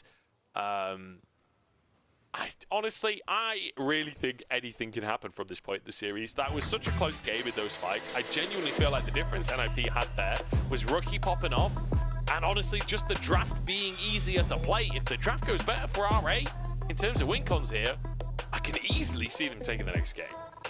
Yeah, absolutely. I think Xiaoshu and Xiaohao had to find very creative angles to play these fights, and then Asum was left alone in his own devices versus like K'Sante. That's a gen. You cannot kill K'Sante. It's almost impossible. So I feel like RA right here need to prioritize a lot more ease of execution when it comes to their team fights. Now, Rumble is the one thing that I'm saying right here that's... never mind. It's the last ban from the set of NIP. I'll take it back. The Rumble, actually the most banned champion of the split, will be taken off the board once again. Ashe, I think, is the second most banned, which is also banned by NIP. But the Leona, not there for the first pick for RA, and neither is that Lilia. What do they default to instead? Looks like they want to take the Tristana away from Rookie, and instead of a B5, the Tristana now has been promoted to B1. So this is a very interesting prospect right here, because every single time a best-of starts, there's usually one champion that is in high contention from both teams. And Tristana was not necessarily the one that would jump to mind, seeing as these both teams really... They have other things to prioritize, especially through the jungle and the top lane for me, specifically. So I was expecting maybe Xiaoshu to go for the Renekton again, but NIP with very heavy skirmish AD carry in terms of that misfortune down the bot side of the map for Photic, and I feel like this definitely suits them. However, that Kindred was, sorry, not Kindred, that Ivan was banned in game number 1 against Xiaohao, and knowing how you play a lot of double AD carries, it kind of fits, it fits the bill right here. I mean, Xiaohao's played 3 games of the Ivan so far this split, but looks like it'll be the Sejuani for now. So RA just moving away from carry junglers entirely, although, you know, Shyvana, arguably different from the other carry junglers in the way that she functions. Anyway, it's going to be hard to gauge for Xiaohao with the Sejuani, and it's going to be Assume grabbing that Ziggs. A power pick for him. 80% win rate over 5 games this split. I love what RA have going on so far. Very clear path to victory. They engage through the Sejuani, you've got your front line, you've got your double cannons in the back, 1 AP, 1 AD, both absolutely demolish towers as well. And knowing how RA like to play through that early game, a little bit more aggro, gain control through their lanes, I feel like the first 3 picks that they have right here are very indicative of how they want to play. Now you need a support to pretty much put right next to that Ziggs, so you can create those engages, create those opportunities, things like the Alistar pop to mind and the Nautilus, whilst NIP are focusing mostly on banning out champions for Xiaoshu. The Rumble in the first rotation, Jack's here too. I mean, when you think about the champions that RA have, right, as Ziggs and a Tristana, they're so good at killing towers. You've got a Sejuani. Ban away things that are going to work with this Sejuani to contest Grubs, right? Because Grubs are just so powerful for RA with this draft. Like, things like the Renekton even, I think, could be good bans. Just because Xiaoshu will, if he has something that can skirmish for Grubs, this RA composition becomes a real problem. I feel like NIP need to sniff out the Camille. Yeah, they definitely did. It's a very easy way for the Ziggs ult to land. You pretty much just jump into the backline, and it's not just that Camille will die. Camille later on will also assassinate someone like a Misfortune. So a very, very good read right here from NIP. You mentioned a lot about the Sejuani plus another champion that can have a very good synergy with her, and Camille is the most played champion for Xiaoshu, and he's found a lot of success with it. So great ban right here from the side of NIP. The only other melee champion that Xiaoshu has played is also the Aatrox, of course, together with the Renekton. But the Renekton had a pretty tough time playing into the Zyra last game. I wonder if NIP are happy with that matchup anyway. Like I mean, Shanji's K'Sante looked great in the previous game. I wonder if you do want to take away the Renekton, if you just stick with the K'Sante for yourselves and just accept that matchup. K'Sante not going to do quite as well at the level 6 scraps, and instead they do opt into that Renekton. I wonder if Xiaoshu just goes for the K'Sante himself, or if there is something else in the tank. No, there you go. K'Sante comes through. It is just the same matchup again. That's a stoppage for Array right here. It's a very clear indication of how to play the game. It's a front-to-back composition for themselves. Now, we're looking for a last pick right here, which is going to be the support. Nautilus open, Rakan open, Alistair open, which is primarily played a lot versus the Rel. Can pin down a target, follow it up with a Sejuani or vice versa. Ooh. Let's see. That'd be interesting, wouldn't it? I don't know. He's got a game of Bard already. We saw Dway's Bard, and it looked beautiful. Honestly, I said earlier in the split, I want to see more enchanters, more weird stuff from Dway, because the Bard game looked so good. And well, we get a second Bard game from Dway, setting up to try and answer Dwo's Rel. Let's see if he can get out onto that map. I'm really enjoying what I'm seeing right here from RA. Very creative. Sure, they have played Bard once before, but this is very creative. Try and pin down a melee support in lane. The Ziggs plus the Bard are going to hurt significantly much, and Dwo and Photic might be falling behind in that early game, which will then free Xiaohao to make plays on the map as a Sejuani. You've got so much push through the Ziggs, through the Tristana, such eating power on the towers through the Tua as well, together with the Satchel. Yeah. It's very clear what RA are trying to do here. Establish lane dominance into late game teamfights. I wonder what it is about this Bard pick against, if there's some correlation here against Misfortune, because last time around he played it against IG, against Arn and Vampire. They were playing Misfortune and Maokai. I wonder if it is something to do with Bard against Misfortune. Maybe the AoE from your autos to get rid of the strut, or just ulting her ult. I'm not sure. We'll see what Dway can get up to, though, on this Bard pick. It's an exciting pick to go into our second game. RA here, the underdogs today, undoubtedly. And now with a bit of a different composition, demolitionists in both mid and bot lane, and Dway bringing a Bard to the table. We'll see if it can work out for them. But they're up against rookies Zeri in that mid lane. He's been practicing it in solo queue. We've seen him play it one time, and it was not a win just yet. But maybe that extra solo queue practice can be the difference. NIP managing to win out game number 1. Let's see if they can double down on that victory as we head into game 2.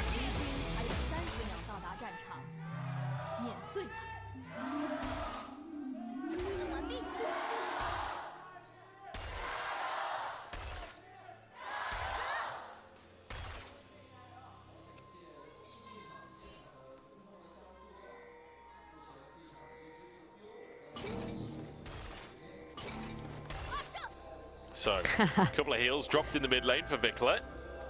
Should 2 cups of cocoa, yeah? Yeah, make his laning phase a little bit easier. One thing I will quickly mention, Zeri, extremely good into these other AD carries. Could struggle into the Corki that we saw in the mid lane from Vikla last game, but against the Tristana, can have a very nice time. And especially keep your eyes on the passive, the empowered auto attack that she gets. Every single time that's available, expect Rookie to try and dash forwards to get that auto in a queue and then get back out of the trade again. Yeah, usually a lot of the times as Sanji is trying to be a nuisance in Xiaohao's jungle, he spotted him starting to observe the map. Usually how a lot of those Zeri matchups go is that Zeri will play forward from the wave and try to pin you underneath the tower early on. So I really do like the fact that Dway started with the heal. He's popped 2 Coco mugs underneath the tower of Vikla. So if you do take an unfavorable trade, if you are forced underneath your tower, you do have those to fall back to get that early health early on. As you can see right here, you do struggle a little bit into the Misfortune. Misfortune is a stat checker of an AD carry, and you don't have the Q to put the damage down early on onto this Bard. So those heals are going to come in clutch until you have that level, then you can play a little bit more aggro. Maybe just accepting as well that you're not really winning that. Look at that Rookie using Barrier early in the laning phase as well to make sure that he's getting that advantage in these trades against Vikla, using that passive, using the Barrier just to find a lane advantage. Because obviously he doesn't have TP. He kind of needs to do well in this early lane. And Lien gonna take advantage of the fact that he has such a dominant mid laner. Go for an invade onto these chickens. Now moving towards the Crux as well. He was spotted on the chickens. Xiaohao should know that he's coming. Spots the Krug, won't be able to get in range to smite this one. In fact, Lien's smite was on cooldown. He's going real deep for this one as Duo flanks around the tower as well. And Xiaohao just kicked out of his own jungle. I love the fact that Leon is trying to leverage the fact that he's super fast at clearing the jungle, sprinting through mid. And that all started from Shanji actually spotting Xiaohao starting through that top side of the map.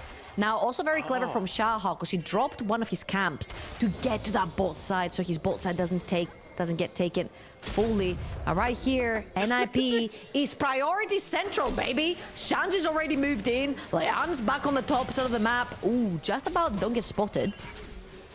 Shanji does get spotted on that ward. Did see it. Oh, actually manages to clear it.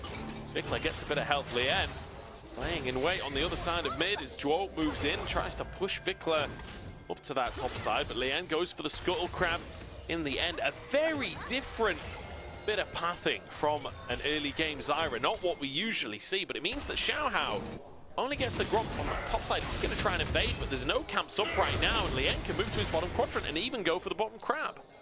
I think he's going towards the gank for the tops of the map. He's pinging that tri-bush. Insane mind games from both junglers right here in terms of pathing, and Shanji might have to burn his flash. Shanji can get himself out. Slice and dice comes on through. There's the knock-up and flash. Comes out from Shanji, so at least to summon it for RA. But Xiaohao, I mean, that was all he could really do on the map. Moves now towards the Crux to try and punish Lien. But that's your job as a Sejuani. When you do not have anything left in your jungle, the bot side was taken, he just took his Gromp as well, the wolves were coming up in just a bit. You are basically jobless on the map, so you need to find an avenue for a gank. Now, sticking around means that you get to take away the Gromps, which means you don't necessarily fall too much behind. I mean, you're falling behind nevertheless versus a Zyra. And especially... Oh, he didn't get the grabs, you're right. And especially when you're playing and you're showing on the map and ganking. Oh, Vikla has already jumped forward. Flash for flash between Dwo and Vikla. Is Vikla really feeling the pressure in this mid lane? It's a bit of a CS lead for Rookie so far, but he's had so much presence from the rest of his team to get in these trades. Rookie now continuing to scrap this one as Dwo backs away. Lien arrives on the scene. Vikla caught and has to dash away just as Xiaohao goes in. There's no damage for RA if Vikla's not autoing. There's no damage for anyone. NIP and RA are throwing 3 and 3 bodies in that mid lane. Basically trying to establish some vision, see if they can get a pick. We did say at the very beginning that RA versus NIP was going to be a scrap. They were willing to throw bodies, they were willing to fight. The first game was very indicative that both of these teams were ready to skirmish all over the map, and this has started straight off from minute 3, everyone around that mid lane. We did say that it's a very mid lane dominant meta. Support and jungle do play heavily around their mid laners, and with the performances that Vikla and Rookie had in game number 1, this is rightfully so the choice from both of them. Now Leon is gonna make his way towards the top of the map. Go for those void grabs, definitely helps, especially when you have a Renekton having a little bit more of that pressure in the early game.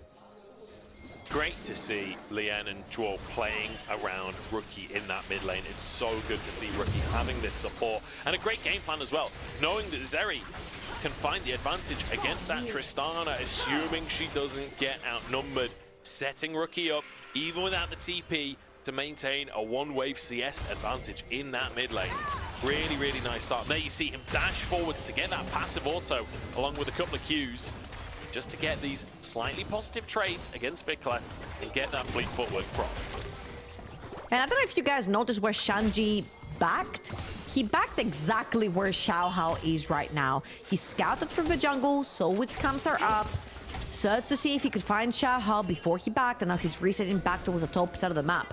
Leon has a pretty good avenue right here with with Dwo roaming around the map to potentially take that red buff and start hunting again to try and find Xiaohao in his jungle as Vikla.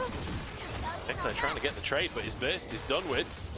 And Rookie pretty much trading evenly. Means that he will be okay, but I guess Vikla has some hot cocoa.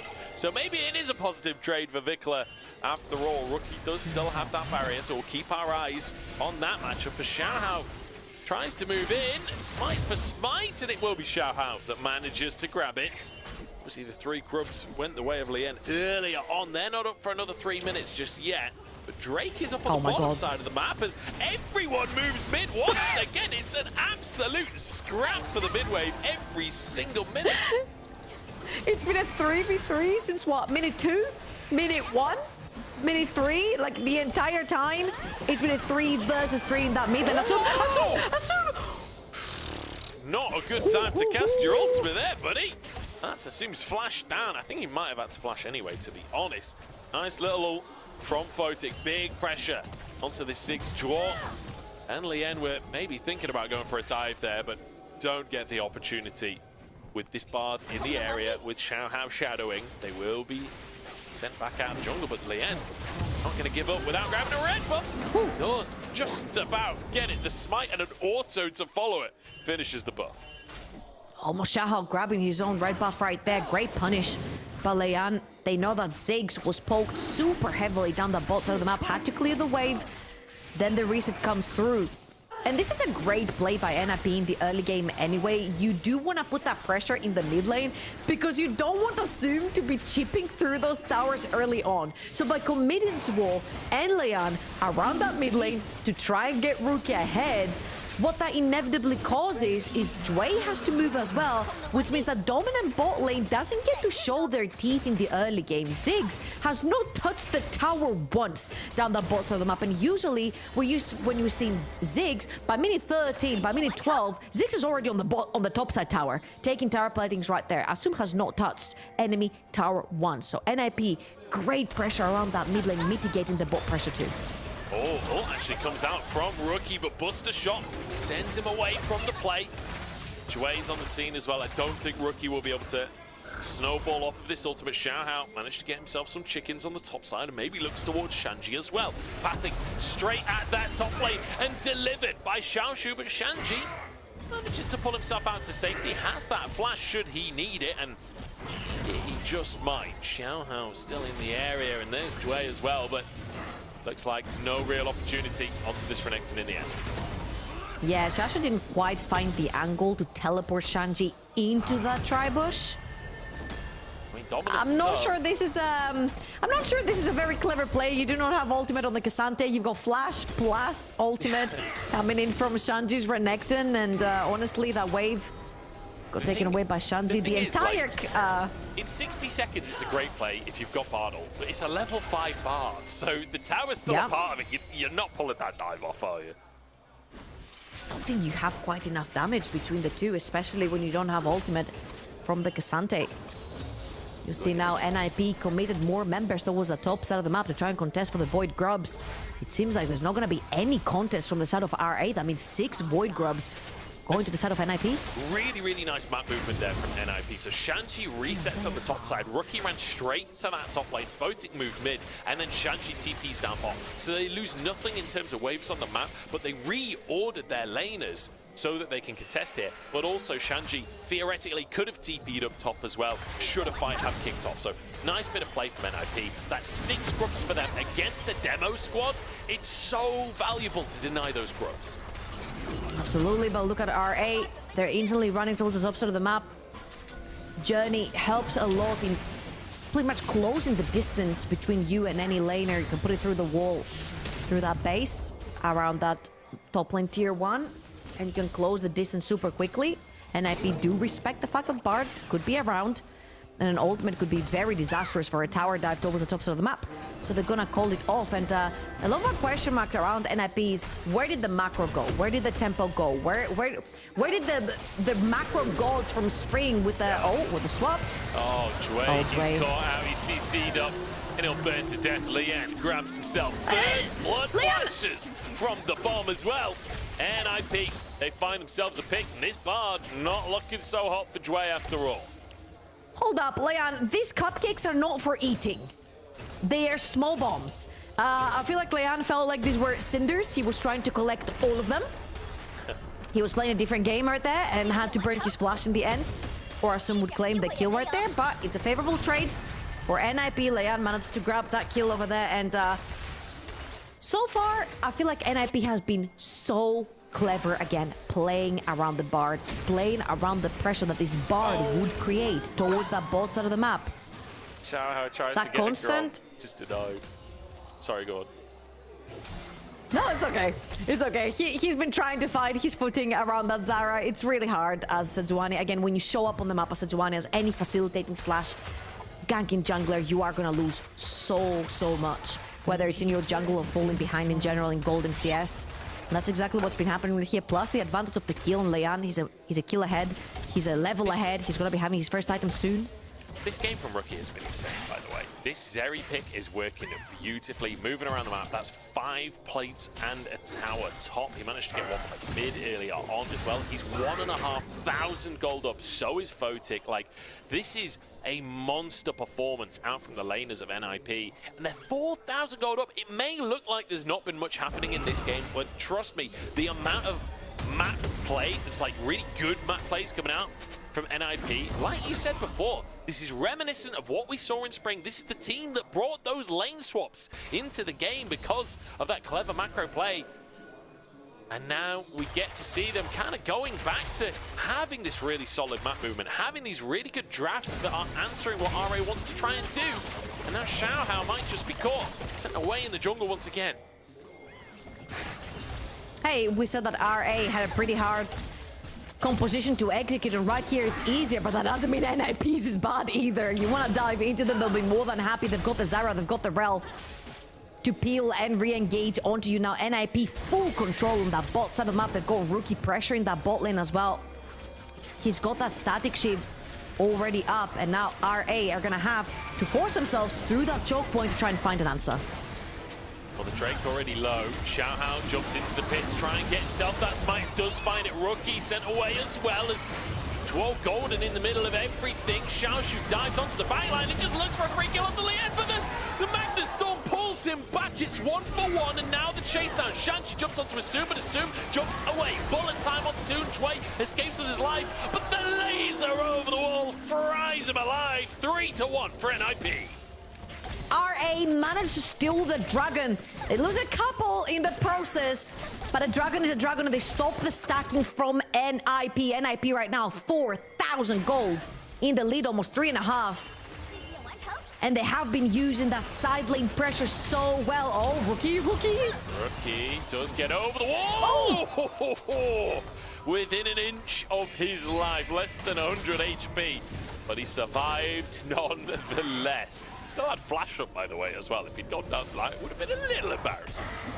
It was calculated. Let's watch this one more time. Xiaohao is waiting on the wall. He has vision with the lens, dives in, and the damage keeps going down onto the dragon, which means it's a 50-50. Xiaohao ends up getting that one. But right here, Shanji has found his way again in the backline of RA, which means that Ziggs is disrupted, doesn't get to put down much damage, has to flush through the wall. Then RA tried to aid Asum to be able to put down damage, but then the rest of NIP collapses onto them. And again, this is a much easier to execute composition from RA, but that doesn't mean it's any different still from NIP. From game number 1 to game number 2, Shanji right here with the Renekton, finding his angles in the backline. It's gonna get more difficult as time goes on. However, the gold leader here for NIP is much better than what it was for RA in game number 1. And I feel like we are seeing a dramatically different pace from the NIP than what we saw in game number 1. Like, we talked about this Renekton in game number 1, how it's going to fall off later on, how they kind of needed to be playing with pace on the side of RA when they had that Renekton. It does feel like NIP are trying to play with pace themselves, but contested on the Herald here. Xiaohao goes for the ultimate onto Rookie, tries to start that by Dwo, dives in. Herald taken for the bomb, doesn't lead too much. It's 1 kill for RA as they look for more onto Lien as well. Xiaoshu sets it up for the second of the fight. NIP trying to up the pace, but RA, they're the pacemakers. Great setup from RA. They've got the peak potential. That's a Zhuani ultimate from Xiaohao. Was incredible. Now the wave is going to get cleared out by Photic's ult, but they have the Rift Herald to tank the tower, and they could be looking to take them. A Rookie dives forward. Rookie trying the to Herald is going to die. Herald removed the bomb on the tower here as Photic keeps going forwards. Does have a lot of damage with that Bloodthirst through the BF sword as well. They won't be able to find too much more, but honestly, these resets are kind of delayed. Maybe there's an angle to get some damage onto this tower. Vikla and Asum both no TP available. Yeah, Rookie sees that as well. He's going to run straight towards that bot lane tower. Dwo. He's going to be following him too, shouting him through that bot side of Xiaohao's jungle. That tower is going to go down for NIP. So all in all, not the most favorable fight towards the top side of the map. Again, RA much easier peak potential. And NIP, when you walk forward as 3 carries in front of your Renekton or your Rel, you're gonna end up getting punished right here. NIP don't necessarily have the setup. They don't wait enough for Sanji to come in, and by the time they come in, they've already lost one of their main engages, and 3 carries, they just have to pretty much disperse and run for their lives. I think NIP perhaps overestimating quite how fast they could get the Herald. Really punished for that. It's a nice fight for RA. And I think a much needed fight for RA, honestly, with how this game has been going. It's been a slow and steady macro victory for NIP in the early game, as they've entered the mid-game with about a 4,000 gold lead, and RA now starting to answer back. They really want to get onto this mid tower, and with the Ziggs and Tristana will finally do so. And look at this rookie, again, just pushing so far into the enemy territory.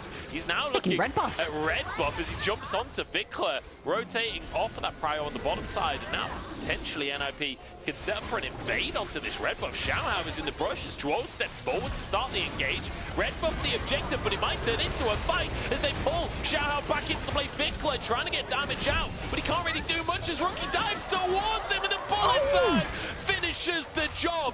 NIP, they didn't get a single series win in the whole group stage, but here in the Knights Rivals last chance qualifier, they know it's that last chance and they're not letting it go. NIP has finally woken up. Don't know if it's Leon joining the team, playing those AP junglers, enabling NIP through that jungle, but also Rookie, Photic, Shanji, everyone is stepping up. It was never a question of whether NIP is a bad team. It was always a question of these guys are so good. They've all had carry moments. Can they do it consistently and as a group? And so far the answer to that question was no. NIP here, playing as a unit, using the red buff as the baiting array into their own jungle. Vikla walks a little too far forward, gets chased down. Last tick of bullet time will take him down from Photic, and again, it was more about consistency, playing as a team, using the macro, playing fast onto the map. NIP, we hadn't seen that since spring playoffs. Their fast movement on the map, they're bringing it back here versus RA. Sure, a lot of question marks will remain. This is a Group Ascent versus Group Nirvana best of series. However, NIP really needed a dub to just get restarted going into playoffs. I don't want to call anything too early because, you know, yesterday it felt like Group Ascend were miles ahead of Nirvana as Photic really wanted to get that trade, and well, he got the trade. Maybe not quite He the way did get the trade. Does have a bloodthirster, so he'll be okay. Duo just flashes for an engage and finds the fight once again. Vikla is gone. Rookie is popping off as he charges forward. 1v3 under the tower, and he is electric in the fights. Bullet time to follow it up. RA aren't even allowed in their own jungle. Rookie is not even going close to the shark. He's playing inside the jaws of the shark. 2.6 thousand gold in the lead onto this Zeri. A Zeri that was banned over in game number 1, and NIP are gonna start the Baron. RA with only 4 members alive. 7 seconds for Vikla. He has TP. Shanji finds space for his team. Xiaoshu tries to get in all out onto Photic. Is not going to be enough. Shanji finishes as soon as Xiaoshu gets away with his life just about. Shanji the same. And NIP continue the fight, and Vikla dies again. Rookie is diffing this game.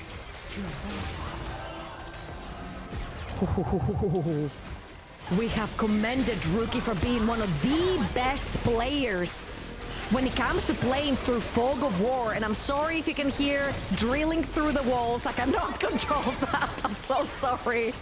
But Rookie has been commended playing through Fog of War so darn well. He's Talia. He's one of the most legendary champions to play through Fog of War behind walls. However, now playing the Zeri, being able to jump those walls out of nowhere, hiding in the Fog of War, assassinated. All starting with Duo right here, finding the engage onto Vikla. NIP has not let Vikla breathe once in these fights. They've not let his Tristana really shine into these fights. Look at, he's just gonna flash forward right here and play through that. Flashes through Assumes Q to get as much damage down as possible onto RA. Rookie is playing like a man possessed in these fights. He knows that he is the goal lead for his team. And guess what, Zeri? 3 items is the moment where you become a god. And Rookie knows it. He's been a god before. It's a kill onto the enemy jungler with Baron already in pocket for NIP. They are snowballing this game out of control. This is the NIP that we've all missed. This is the NIP that we've all been wanting to see. It's all been led by the man in the mid lane, Rookie. 3-0, 3,500 gold onto Vikla. We said it's a very mid-centric meta.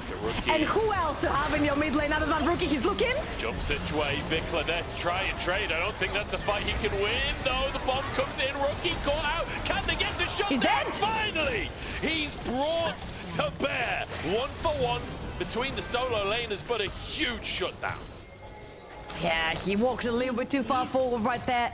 RA instantly capitalizing onto that. A kill with a big shutdown going over to RA now. Of course, they're gonna need plenty more of those. 10,000 gold deficit right here from RA. They're gonna need a damn miracle to turn this around. RA proving that gods can bleed. Rookie taken out of the picture. And that kind of falters the pace here for NIP. We've been talking about how fast-paced of a game this has been from them, how much they are snowballing this game. They are still ahead, but remember, this is the kind of composition that later on can struggle a little bit with the Renekton just not being that much on the front line. But so far, NIP still in control and looking towards this next Drake. This would be their third, and they need to maintain the control. I don't think Renekton matters anymore here. Renekton literally acts as a meat shield. When all 3 of your carries are almost 3,000 gold in the lead, you pretty much just throw Renekton in there until Misfortune, Zeri, and Zara have done their job, which is take down HP bars, which is what they can do very well. 3 items on each of the AD carry, 2 items onto the Zara as well. Hourglass completed for Leon as well. He's not going to be dying anytime soon. I feel like the fights are pretty easy from here on out for NIP. They see champion, the engaged champion. Juo has been absolutely on point with his engage. He has been one of the points of criticism for NIP. Juo sees champion, engages champion, no matter whether NIP is ahead or not. However, in this particular series, his engages have been so pivotal in a lot of these early game picks that got NIP that 10,000 gold lead. Juo basically that MLXG copy-paste from all those years ago. He sees his team is behind. He goes for an engage to even the game. He sees his team is ahead. He goes for an engage to secure the victory. Yeah, NIP, a fantastic second game here. And after the first game was oh so close between the two teams, it felt like NIP just about edged that one out. Seeing game number 2 be this confident, so like, dare I say, maybe NIP could be a contender in playoffs? Am I going too far a little bit? Yes, they've only won 1 actual game so far, but I'm starting to believe. Okay, Mount. Okay. They have to win a game versus a team from Group Ascent first. Well, true. And then also they have to make it into playoffs first to say that they're a good contender. Yeah. I'm maybe getting a little There's carried many away. ifs. There's many ifs and many checklists. Like, whenever Rookie is a part of the picture, I want to believe. And I have a big soft spot for Lien as well. I think Lien is just such an enjoyable player to watch in the LPL. He's been playing for a long old time. And you know, Lien and Rookie, old school teammates as well. And I've enjoyed many a game that these two players have played together. It's not always been perfect League of Legends, but it's always been entertaining League of Legends. Entertaining League of Legends right here from NIP for sure. Turning up the pace from the early game, never letting go. 3,500 gold for Rookie, now 3K for Photic, and again RA. They do have the tools. They've got the Bard and they've got the Sejuani. If they do find a pick on someone that's overextended, I'm looking at you, Photic, because it was the case in game number 1. If you overextensions on the Ezreal, they could potentially just get a pick down and start slowly but surely chipping their way back in. Now the problem is this is going to be a solve very soon for NIP, 2.5 minutes. And the Baron is up in 40 seconds, so RA, they're gonna have to weigh their situations right here. Try to find the pick whilst also establishing some vision in their own jungle. You cannot be walking blind into any of these Fed members from NIP. So, a little bit quiet here. Is NIP really struggling to siege without a Baron, but the next one coming up in 15 seconds time. And look at the vision control they have in the top side of the map. There is a single ward of blue buff. There is a ward of wolves. That is it. That is all RA have to work with here. NIP, pretty much darkness in the top side of the map. Not even playing Nocturne. Fantastic map control for NIP. The TP mid from Assume to try and contest this wave. Get RA on the map themselves. In fact, that's 2 TPs. Vickla's TP used as well. And NIP, they're not even setting up for Baron right now. They're on resets. Yeah, and this is so scary also for Asum to walk through that ramp, even with his team with him. One pick from Joel. He has flash as well. You step onto Asum, you bet NIP is going to come flying in with the picks. They do have to take him down. Now, Ziggs, 3 items, does a lot of damage. Again, RA are looking for a singular pick. They're looking for a singular person, anyone to overextend to war. I mean, what can Xiaohao do the second he tries to face check? That's half his health gone. Joel trying to body block as his AK on the Baron. Baron stalled by Jwei. Time bought, but is time enough? Xiaohao trying to escape as well as Shanji is TP'd in, and he's looking for a zoom. The combo is there, and Shanji carries the fight. Vikla forced to flash away as Xiaoshu trying to do something in the back line, but Photic will not fall. Shanji looks for more as Rookie dives in alongside his top laner, and NIP, this has been a masterclass of a game number 2. This has been the kind of performance we've all been waiting for. It brings flashbacks of spring, and it brings hope for NIP fans as the Nexus Tower siege. Health bar still there for RA, but just not enough of them. Vikla trying to move forwards, but he's 1v5, and he's taken down for the 4th time. Rookie, that was a magnificent game. And NIP, they feel like a team once more. Ooh, so refreshing to see those glimmers from 2024 spring playoffs. NIP coming back. They read them up so beautifully. The fact that they saw the Bard with the Ziggs down bot lane, they knew they were going to struggle. What do? They're just 3-man mid, and RA have to respond to that, which means Ziggs doesn't get any solo time with the towers at all. The first satchel that was used to take a tower was 19 minutes into the game. It was a little bit too late because NIP had already put the damage down. No tower plating's gone to the Ziggs, no towers gone to the Ziggs, and NIP's both carries were fed one more time. That was beautifully done and beautifully read from the get-go by NIP. Fantastic drafting from NIP in both games. I feel like they really have answered RA's compositions. That's game 2 already done and dusted. We're headed to match point now. NIP on the brink of a sweep. We'll see if they can finish the job right after the break.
Welcome back, everybody, to the LPL. Welcome back to NIP versus RA, and a series that is looking like it could be quite a quick one. NIP absolutely blasting RA out of the water in game number 2. In trouble, I mean, at this point, RA are matching up with your name because they are in trouble. Well, I'm only gonna say that LGD was also 2-0 up versus IG yesterday, and it went to a full 5-game banger series.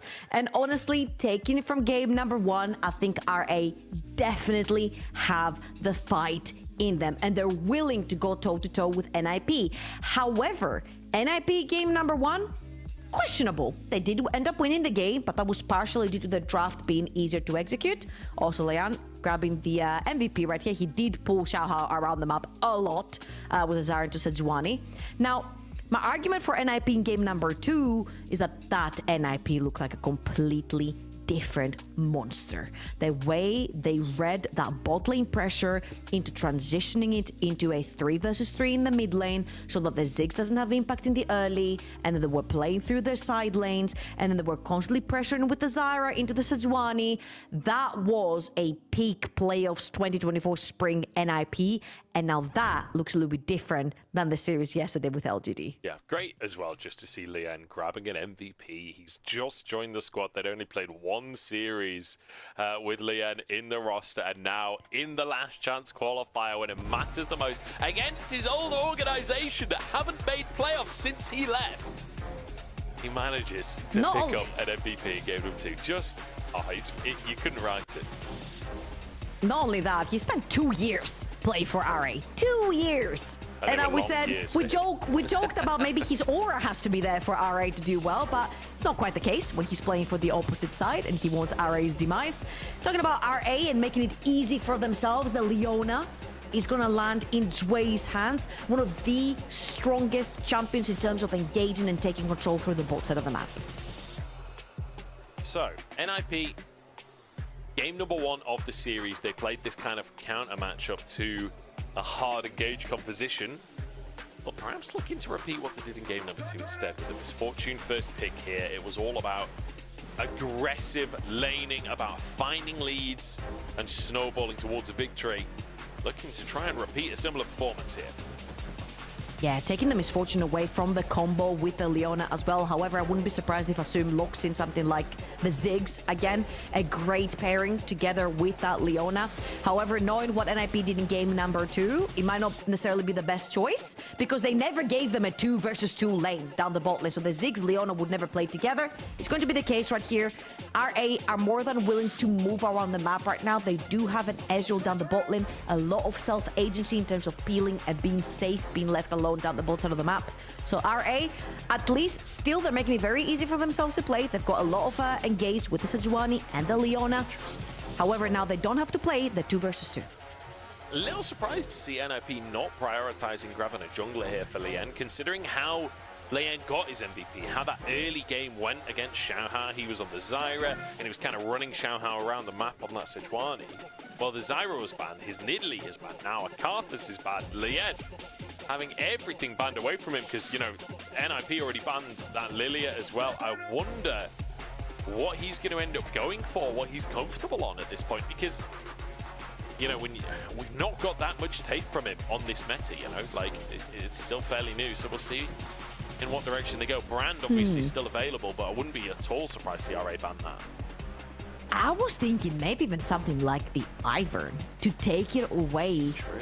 No, don't take it away from RA, but it's something that RA are used to playing. I feel TN and Xiaohao have played the most Ivern in the LPL so far. So now they're gonna bundle Lucian away, Brand up, Ivern up as well. They wanna go for it. They might even look for the jungle right here and give the counter pick over to Rookie as a last R5. What are NIP gonna do? Only time will tell. And the jungle pick probably going to dictate what else comes through in that mid lane. A Diana would be exciting. We've yet to really see that succeed particularly, and the Brand does come on through instead for Lien.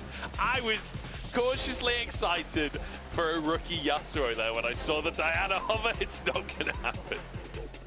The Yasuo, the Yone, both very, very good with the Diana as well. RA, they're looking for a full wombo combo team fight. Talking about the Yone, I wouldn't actually mind seeing this, seeing as Rookie plays a lot of 80 carries in that mid lane. He's looking potentially towards, again, Tristana, Corki, or the Zeri that he's played previously. However, this is a very heavy wombo combo composition right here for RA. You do have a lot of agency in terms of which lanes you want to play for as well. You've got the Yone with the Sejuani. You've got Leona roaming around the map. NIP need to make sure they pick a mid lane pick that has a lot of self-agency. Again, I wouldn't mind seeing things like Tristana or the Zeri trying to get away from danger. Is going to be legendary Tristana for Rookie. It's a tough matchup for the Tristana, but it's Rookie's Tristana, so it's always something to be feared. Certainly will get prio in those first few levels. And I mean, just aggressive lanes locked in for NIP across the board here to set up for Lien on this carry jungle. It worked fantastically for them in game number 2. It's a bit of a different composition, but still should have power, still should have the ways to take control of the map early on. And RA, though, some big power picks of their own. I mean, Xiaoshu on this Kennen, I'd love to see him having a big impact in these team fights. I wouldn't be surprised to see NIP here actually play 1-3-1 and play through side lanes with Tristana and Renekton and try to completely avoid the wombo combo composition that RA have drafted for themselves around skirmishes, around neutral objectives. NIP pulled RA around the map in game number 2. Can they now do it again to avoid those very, very deathly team fights? That'll be the question. NIP in game 2, bit of a macro masterclass with the way that they played the map. And you can expect that that's exactly their plan coming into game number 3 as well. It feels like that is the strength for NIP. It went away for a little while, but that's what we saw in spring as well. RA against the ropes. This is their chance to prove that they deserve to be here. They dominated in Group Nirvana, and now in their 3rd game and potentially their final game, unless they can show everyone that they belong in playoffs, that they belong to have this extra chance, or that they deserve to have this extra chance, sorry. Raratum up against the Ninjas in Pajamas with one last shot at making it to playoffs.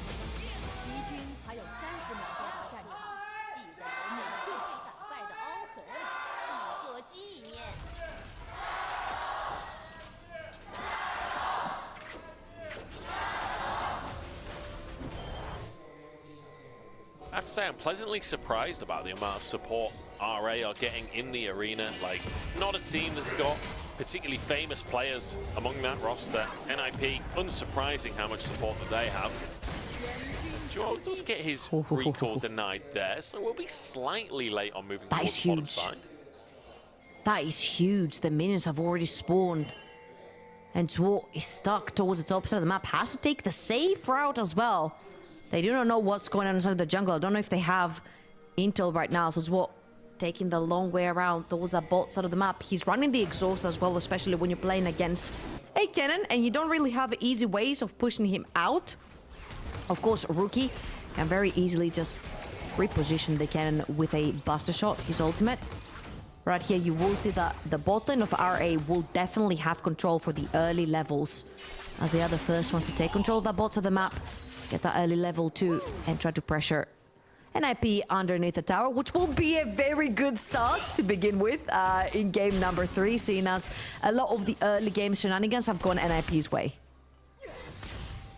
Has felt like, or at least in game number 2, NIP were absolutely in control of the early game. Level 1 all in from Jway there. Not sure if he was under the impression they were about to hit 2 or something, but either way, it worked beautifully and really punishing Photic for stepping up towards the wave, just denying as much XP as possible.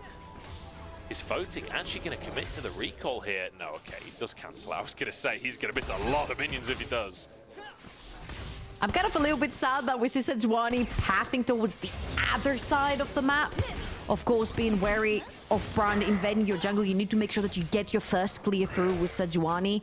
And if you do end up doing Warp Quadrant into the bot lane and you show up, you're most likely going to be losing a lot of your jungle camps, especially to hardcore farming junglers like the Brand, like the Lilia, the Zyra that we've been seeing a lot.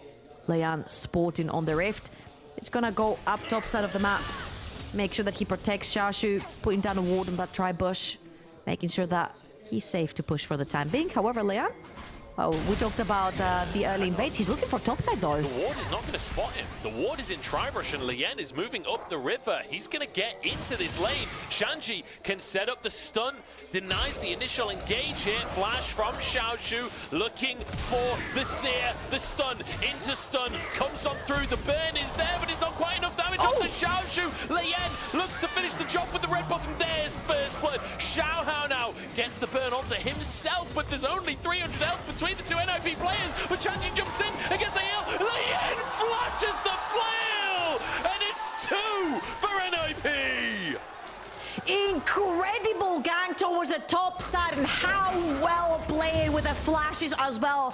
Shanji and Lian completely shut down the top side of the map. Lian with a 700 gold lead now in his pocket as well. Beautifully done.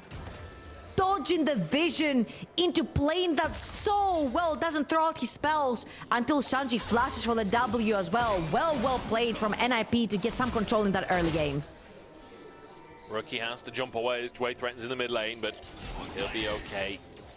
And let's take another look, because this was beautiful from Lien and from Shanji. Xiaoshu did his best to try and escape Shanji with the flash stun. The follow-up there from Lien, but then it's, as Xiaohao comes in, Lien just ignores him completely. I feel like if Xiaohao had stuck onto Lian, this would have been trouble. Lian was tanking an entire wave of creeps, plus you had Xiaoshu turning the damage onto him. That flash.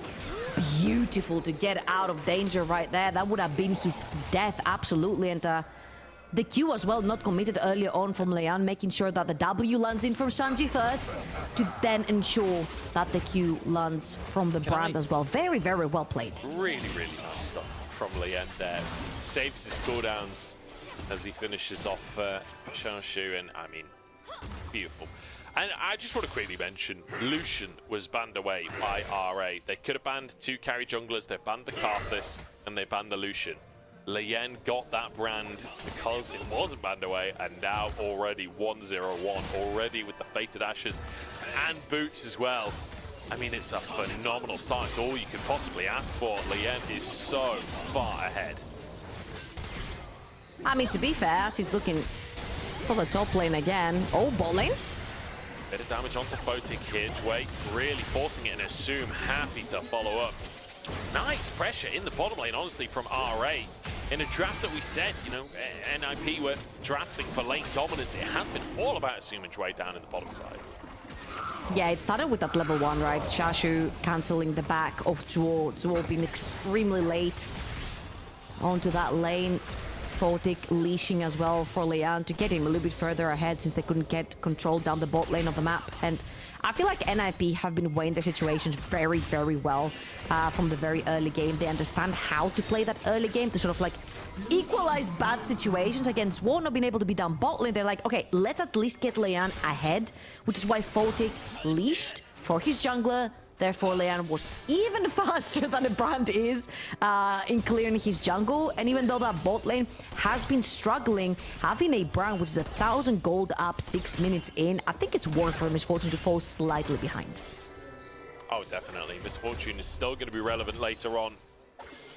Rookie dead even in the mid lane as well. I mean, these 80 carries are going to take a little while before they're really in the game, but it's 1,000 gold lead is a nice buffer for NIP just to start things off with. And those first 3 grubs as well. Next ones will come up in 3 minutes time, and I definitely think there's real potential for that to be a moment of contention. But RA at least did grab themselves that Drake off the back of the early shenanigans in the top side. Good stuff from RA to play opposite to that. Whoa, just gonna hold this minion wave as long as he can, and Rookie will finally arrive and clear that one up. So nice bit of support play from Droll. Yeah, really solid. Just wonder if he was Sorry, go on. I wonder if he was gonna wait to take the cannon as well. He had one more charge on his support item right there, and there was a cannon. However, he's gonna give the full experience over to Rookie. He's gonna head down both side of the map, and we've slowed down for now. They're looking for potential opportunities. 3.5 until next dragon. We've got 2.5 for the second set of void grabs as well. 3 of them have gone to NIP, so yeah, I'm expecting to actually see RA try to contest. However, they will need the entire cavalry towards the top side of the map because this brand actually already hurts quite a bit, so you're gonna need every single man possible. And I think a huge difference maker in this game compared to game number 2 is what's happening in the mid lane, right? Game number 2, we saw, the stun lands, that's the passive. Vicla's going to have to jump back into the mix here. Rookie has an opportunity to get damage down, and in the meantime, Xiaohao caught ulted against the wall here. He's low. Can he escape? No, Rookie grabs the killer's Dway, has just jumped in as well. He's not tanky at this point, but flashes to safety nonetheless. Now assuming a 1v1 with Photic, who wants to be the difference maker. Photic caught in the bottom side of the map, but it's oh, he goes wide on the Mystic shot, and it's a 1-for-1. The AD carries catching some action. Since the action has run away from them, they're catching the action themselves. They're creating the action, both burning their flashes, both trading 1-for-1. However, mid lane. Stun onto Vikla, Magnet Storm as well. Rookie looks to finish the job, puts the shot on cooldown. And Vikla will just about survive here to finish off the minion wave. I say that, he gets one, he gets one. At least he got some XP. My goodness, NIP managing to find everything. The fact that they go even bot as well. Leon just waiting in fog of war, but look at top lane. You already have Shanji hovering towards that mid lane, ready for the fight. Once the Trusha barrage lands, there is no damage. I feel like Xiaohao falls a little bit too far forward right there. You're playing a Sejuani, and your damage dealer is nowhere near, and he's also melee. He doesn't find an easy way to get back in. That is just the AD carries getting bored, I feel like, down the bot lane. It's like, screw it. It's our time now. God, that's just so rough. I mean, Assume just really whiffing that one. That was a 1-1v1, but Photic just outplays him, sidesteps the Q, manages to make it even in the end. And to be honest, with how one side of the top side is, that's kind of disastrous for Assume that Photic gets some gold. Photic was the one that was starting to be squeezed out of this game from the side of RA, right? They've managed to focus on one role only, and suddenly that role gets an injection of gold. Leon looks for more grubs, and there is no hint of a contest from RA. A few players in the area, but realistically, nothing to be done about this one. Leon almost getting all 3 at the same time there, as he smites the last one, and the burn will finish the job. That is 6 grubs for Leon, and that is an early game masterclass from Leon on this brand. He's squeezing so much damage out from the pick. Got MVP in game number 2. He's just joined this roster, and he is looking to carry them into playoffs. And the question is, how easy would NIP be able to adapt to a jungler that's so much different than what Aki was bringing into the team? And more of a facilitator, brawler kind of jungler for them. Now playing for the farmer, playing for Leon. And again, the whole story here benefits NIP so much because it's Photic that has been struggling a little bit with his positioning, the way he plays that bot lane towards Summer, and now shifting more towards a jungle support mid-centric meta for NIP suits them so well. Leon might find yet another one down bot lane.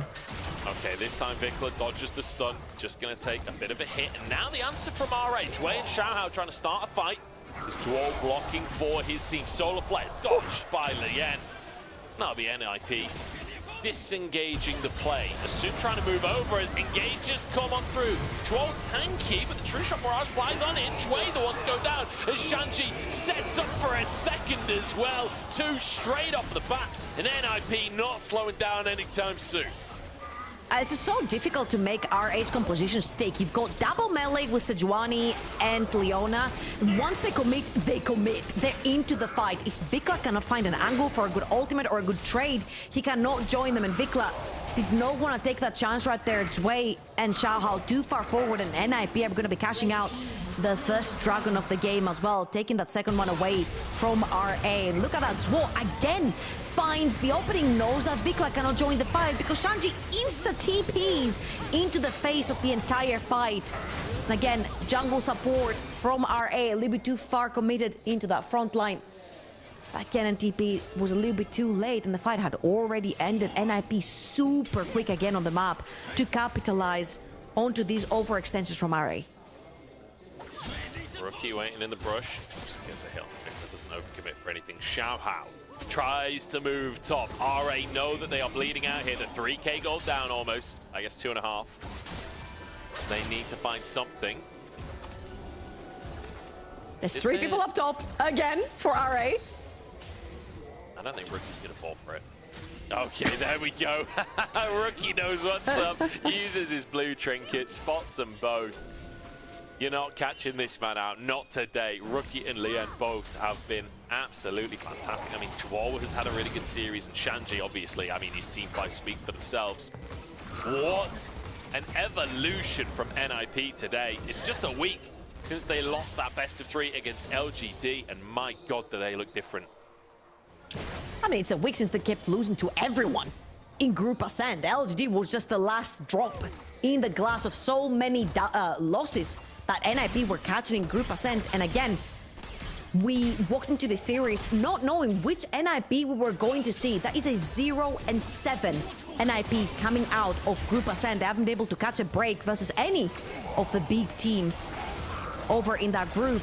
However, coming here, we're like, hey, RA looked pretty strong in Group Nirvana. They could have very easily taken that first place had they beaten OMG in the last series of that Rumble stage. Dwayne now got a little bit too far forward. Magnet Storm, but in goes Vikler to try and protect his team, but he just gets obliterated. Pyroclasm bouncing. Dwayne will burn down. Assume trying to carry, but there's nothing to be carried here. They're just too damn heavy. 4,000 gold in the lead, 14 minutes in for NIP. Again, they're pulling RA across the reef. Now they have to run mid lane. They're taking this tower down. 6 Void Grubs, plus Tristana, plus double AD carry, plus the Rift Herald. The tower is long gone. Shash is looking for an angle, but there is no team around him for him to try and find an angle. RA, this is the scary part, right? In game number 1, they had some early game dominance. They had early game lanes that they could play through. In game number 3, they've played all for the wombo combos. They played through, they're looking to play through team fights. However, if you're already so far behind, that Kennen is just going to absolutely tickle everyone. And it is mistakes like this that RA... Unfortunately, Dway has just used everything trying to escape, and then Vikler goes in. Dway shouldn't have been there in the first place. Vikler perhaps really overestimating what he could do in that fight, and then the combination of ultimates to finish Dway off as well. NIP really just punishing missteps from RA. RA really not quite respecting the level of presence that NIP had up there, and it's turned it into a 5,000 gold lead for NIP in 15 minutes. We've gone from game number 1, which really could not have been closer the entire time, to 2 games in a row where NIP just soar ahead by the mid-game. And they show how they can be carrying through different lanes as well. Leandro here is half of that gold lead. 2,500 gold is in his inventory. 304, 2 levels up onto Xiaohao Sejuani, and sure, it's 2 completely different junglers with 2 completely different objectives on the map. One wants to start fights, wants to facilitate, much slower at clearing the jungle. The other one, a carry, clears fast, wants to play for skirmishes. However, NIP have been constantly finding ways to facilitate for their carries. Rookie in game number 2, Leon in game number 3, absolutely sacrificing that bot side of the map by gaining control towards the top side, getting those early kills onto Shanji, using Shanji as a weapon to then get Leon even more kills. NIP have been controlling the map beautifully and moving around it. Every single neutral objective but one has gone their way. This is... We're sort That's of a posturing 4v4 for a fight, even though there's nothing on the top side of the map. Dwarf goes for a 2-man engage. Rookie jumped on as well, but Xiaoshu finds nothing with his ult. Lian actually flashes into enemy territory to survive. Photic goes down. It's traded for Dway as Lian chased by Vikler and will be finished off. It's a big turnaround. Vikler has a moment to shine as Shanji tries to buy space and cuts him down instead. Assume knocked up, but it's the Croc on top. Shanji finds his moment once more. These skirmishes have been phenomenal. A triple on the Croc, and he wants a lightning rat on top. Xiao Xiaoshu getting underneath this tower, but Shanji, I don't think he's done just yet. The stun coming in, and a TP comes through from Rookie as well. Shanji sets up for a bonus. Xiaoshu will find one, but that's a tower as well. That was almost a genius flank from Xiaohao. He sneaks himself in. They absolutely pinch NIP, and they just do not have the damage to capitalize. Shanji coming in clutch. He wasn't buying space. He was buying items through this team fight. Let's see again. Xiaohao on the right side. The TP is going to get pulled in by Vikla as well. Asumi is all the way on the back line. Jumps throw into Leon. The trade comes through, and Photic is the one that falls first for NIP. Then Leon is on his way out, tries to get away. Vikla pins him down. It's like, great! That's a winning fight for RA, and especially when the double knockup comes through from Vikla, you're like, great, that's a win. Everyone forgot about Shanji, and Shanji was all the way into this backline. He didn't have to chase, he had full control, he was in melee range and absolutely demolished all the remaining members of RA. Well, including this lightning rat with Rookie's TP. No, speaking of which, Xiaoshu underneath tower. Lien! What is happening? Why is Lien there? I mean, I guess we're going to trade 1-for-1 here as Vikla looks more onto Chuo, does find the knock. Oh, the Mystic Shot won't finish the job. Xiaohao finishes the job, but it's 2-for-2 now as NIP starts to siege on the bottom side. This became messy real quick as Rookie chases Asuma away, but that'll be a tier 2 in the bottom side. I don't even know how that started. That's another tower for NIP, 8,000 gold in the lead right here, and RA are trying to make them go scrappy. They're trying to find picks, they're flashing under towers, they're trying to get a pick going. Now Zwei, oh, he's gonna walk onto Vision, and they do have Shanji and Rookie around. You're walking into not your territory, buddy. He's kind of tanky, but I don't think he's tanky enough for both solo laners here, although does manage to get away with his life. So, survives. Summer Strain will have to walk away here. This is a reset now for NIP. Okay. 6 scrubs, 4 towers, a massive gold lead. Let's take another look at what happened here. So Xiaoshu found himself a flank. Oh, Photic walks into the brass as well. They do put a lot of damage down. So until Photic goes down, he manages to put down the pain onto Xiaoshu. Xiaoshu survives forever right there. Zuo and Lian have to wrap around, which means that they're in immediate danger as well. They'll end up falling pretty soon, but without taking Xiaohao with them. And honestly, that's a pretty favorable trade for the side of RA. They have been starving so far, so being able to trade 2 kills, grab a few shutdowns onto their carries is more than they can ask for at this point. I mean, NIP are definitely looking towards the Baron. They've got the gold, they've got the monies, they've got the items, and now they're looking to slap RA across the face with them. And I think it's worth remembering, we're only 20 minutes into this game. This feels a bit later with how action-packed this mid-game has been, and how 5v5 focused it has been as well. Bomb goes in from Rookie as the Solar Flare lands onto Lien, but Zwei once again has to be the one to face check, and unfortunately, it turns into a face plant instead. And it's a Baron angle right here for NIP, 4 versus 5. There's no flash onto Ken, and there's no flash onto Xiaohao. How are you ever going to get anywhere near that pit? They're gonna pull their TP, but this is probably their last chance for a fight. Xiaohao's gonna try and move in. Baron will be taken here. Shanji jumps into the mix as well to try and buy space for his team. He'll walk away with his life. NIP considering a fight here, but Vikla dives onto the back line. He finds Lien. It's Chuo down as well as Rookie flashes onto Vikla. The bomb's not enough to finish the kill though. Now over the wall as Zwei trying to chase Xiaohao, flashing onto Rookie, sets up with a stun, and Vikla and Assume there to finish the job. Finally something for RA. NIP take the dragon, overstep, RA capitalize on 3 kills right there. Only 2 Baron buffs remaining on the side of NIP. And again, a reminder, if this goes late game, Yone, Kennen, Ezreal, they become real threats. Reminder that Renekton falls off. This is an Eclipse Strikebreaker. Renekton, he's not going to be as tanky as the one with Sterix and Blackleaf. And let's watch this one more time. Shanji tries to create some space for his team. He's a pretty tanky Renekton for the time being, but an absolutely fantastic Q3 into R from Vikla. Catches Leon and Photic. Photic has to commit his flash as well. Rookie tries to commit on the other side to get a pick back, and he plays that pretty well, but now he's 1v4 into enemy territory, and he's going to lose his Baron buff for that as well. Vikla will not go down without a fight. Now getting damage onto Chuo as well. Remember, this guy came over from the LCK in 2023. He was on KT, you know, went over to FlyQuest for a little bit. And now on RA.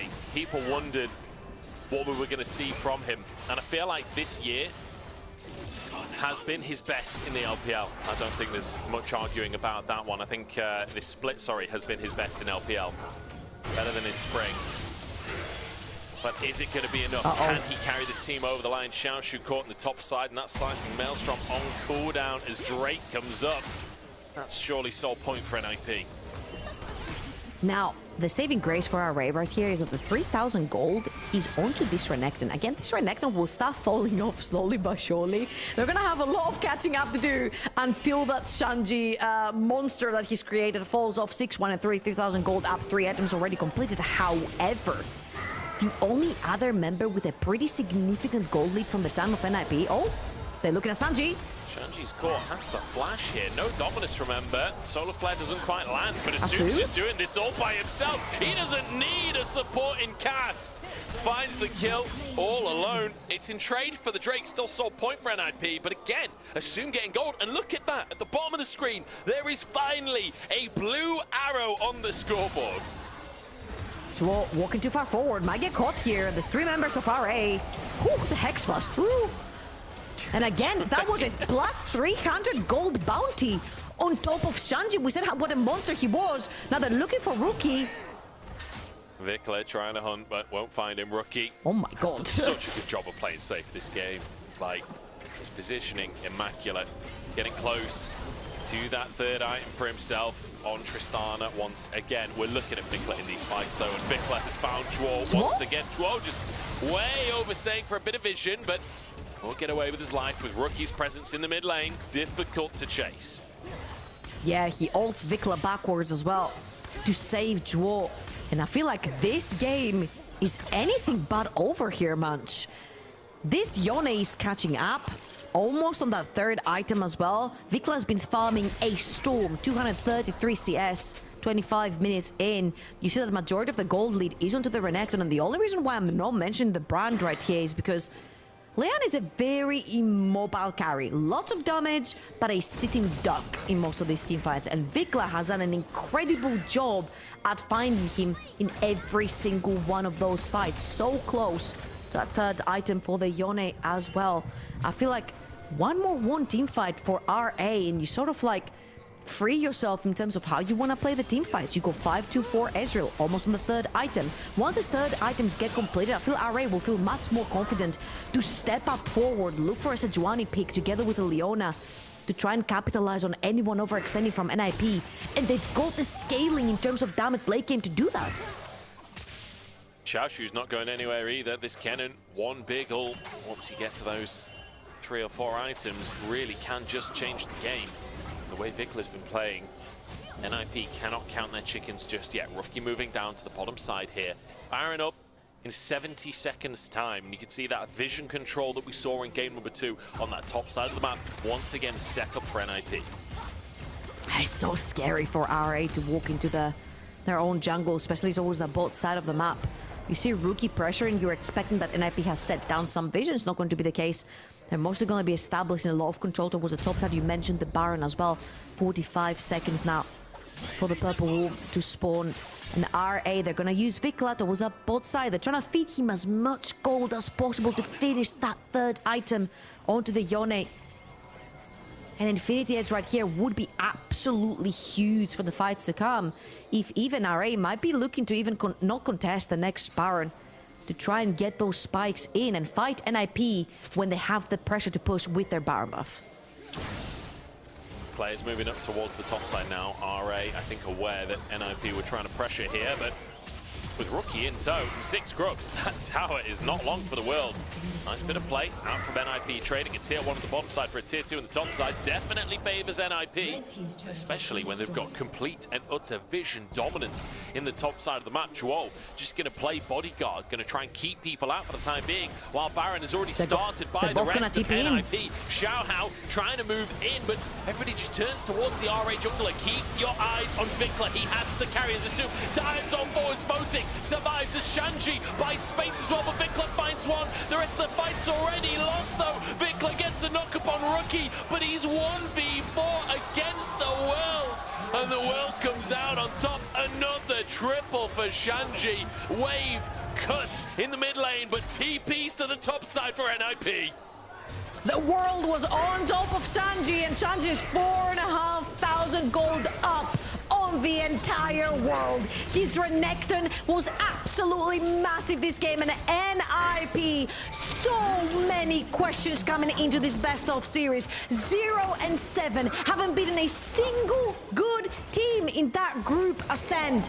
Now coming into RA, that looked pretty crisp in that group Nirvana, taking them down as a 3-0. That is a statement walking into playoffs. This is something else. I'm not sure I've ever seen a team level up for playoffs in the way that NIP have today. Seems like Leanne was the difference maker. Look at Shanji. Oh, he blocks. Vikla cannot quite sidestep Shanji right there. His ultimate gets blocked by the Crocodile. Doesn't find the access in the backline. Has to even a flash to get that kill onto Photic, but Photic is not the main carry here. The victories that RA have been able to find were through killing Leanne. Okay. Let's see if they can do it. There is flash onto Xiaoshu. He might look for a big ult here. Desperation play from RA. They start the Baron themselves as Xiaoshu looks for a flank, but Shanji just denies him. Slice of Maelstrom already used just onto one target. Xiaoshu has to flash away. Rookie survives as Droll looks to engage. Pyroclasm does big damage, and there's the flash from Shanji to finish off Xiaoshu. 2 for the Croc again, and Xiaohao sent away. Vikla tries to carry again, but there's nothing to be done. The game is decided. The series is decided. Assume wants something, but we can assume a victory now for NIP. 3-0 domination today from NIP, proving they deserve to be in playoffs. LPL Renekton Shanji making it come back to life, and a clean 3-0 from NIP. An absolute massacre today from NIP. RA sent over to next year now. That is the last game they'll play as NIP take themselves that victory. And the Rookie playoff stream begins now. Can some kind of miracle happen? Leanne has been on the receiving end of miracles before in that WE run. Back when Leanne was on RA. Now Leanne knocks out RA to try and start his own miracle run. And I feel like for NIP, this series wasn't only an ego boost, since they've only been losing so far, but they restart going into playoffs. Restart, forget everything that's happened before, focus on what's going good right now. I feel like Leanne has been a great breath of fresh air in terms of adding an extra carry to the team. I feel like always the question with NIP has not been, are the players good enough? Yes, they're absolutely marvelous in every single role. They're great. We've seen Shanji carry before. We've seen Rookie do it. Like, what, 9 MVPs on a team that's gone 0-7? Absolutely phenomenal performance. It was more about, can they keep playing as a unit, and can they bring that macro back that put them aside of any team over in spring? The team that brought back the lane swaps, that were moving so fast on the map, no other team could keep up. The team that everyone wanted to copy. And right here they did. They brought that. I mean, if you think back to spring as well, it was NIP that managed to beat FPX. FPX were the big name, right? FPX was this team with Milky Way that was on a crazy streak coming into playoffs in round 3. NIP beat them, and that was the lane swaps. That was when the lane swaps came in. It was all about the macro for NIP, and I feel like we've got a glimmer of that macro play once again. Maybe Leanne is the difference maker here. Like, the early game he had on this brand was absolutely phenomenal. I think Shanji is going to steal away the MVP, and rightly so after those fights on the Renekton. But I mean, just a phenomenal series from the top side of NIP. All 3 of those players, and even Joel to some extent as well. Like, fantastic performance coming out from them when it came to these top side skirmishes and just controlling the pace of the game. I feel like it was all about seeing them play as a unit, right? Again, a very mid-centric meta, and you would be more than happy having Rookie as your mid laner in a mid-centric meta. The question was more about, Aki and Zhuo, they were not necessarily linking up enough, and the game didn't look as crisp to make Rookie shine. I feel like Lian and Zhuo seem to be a completely different monster together. Zhuo, I kind of call him the Hylissang of LPL.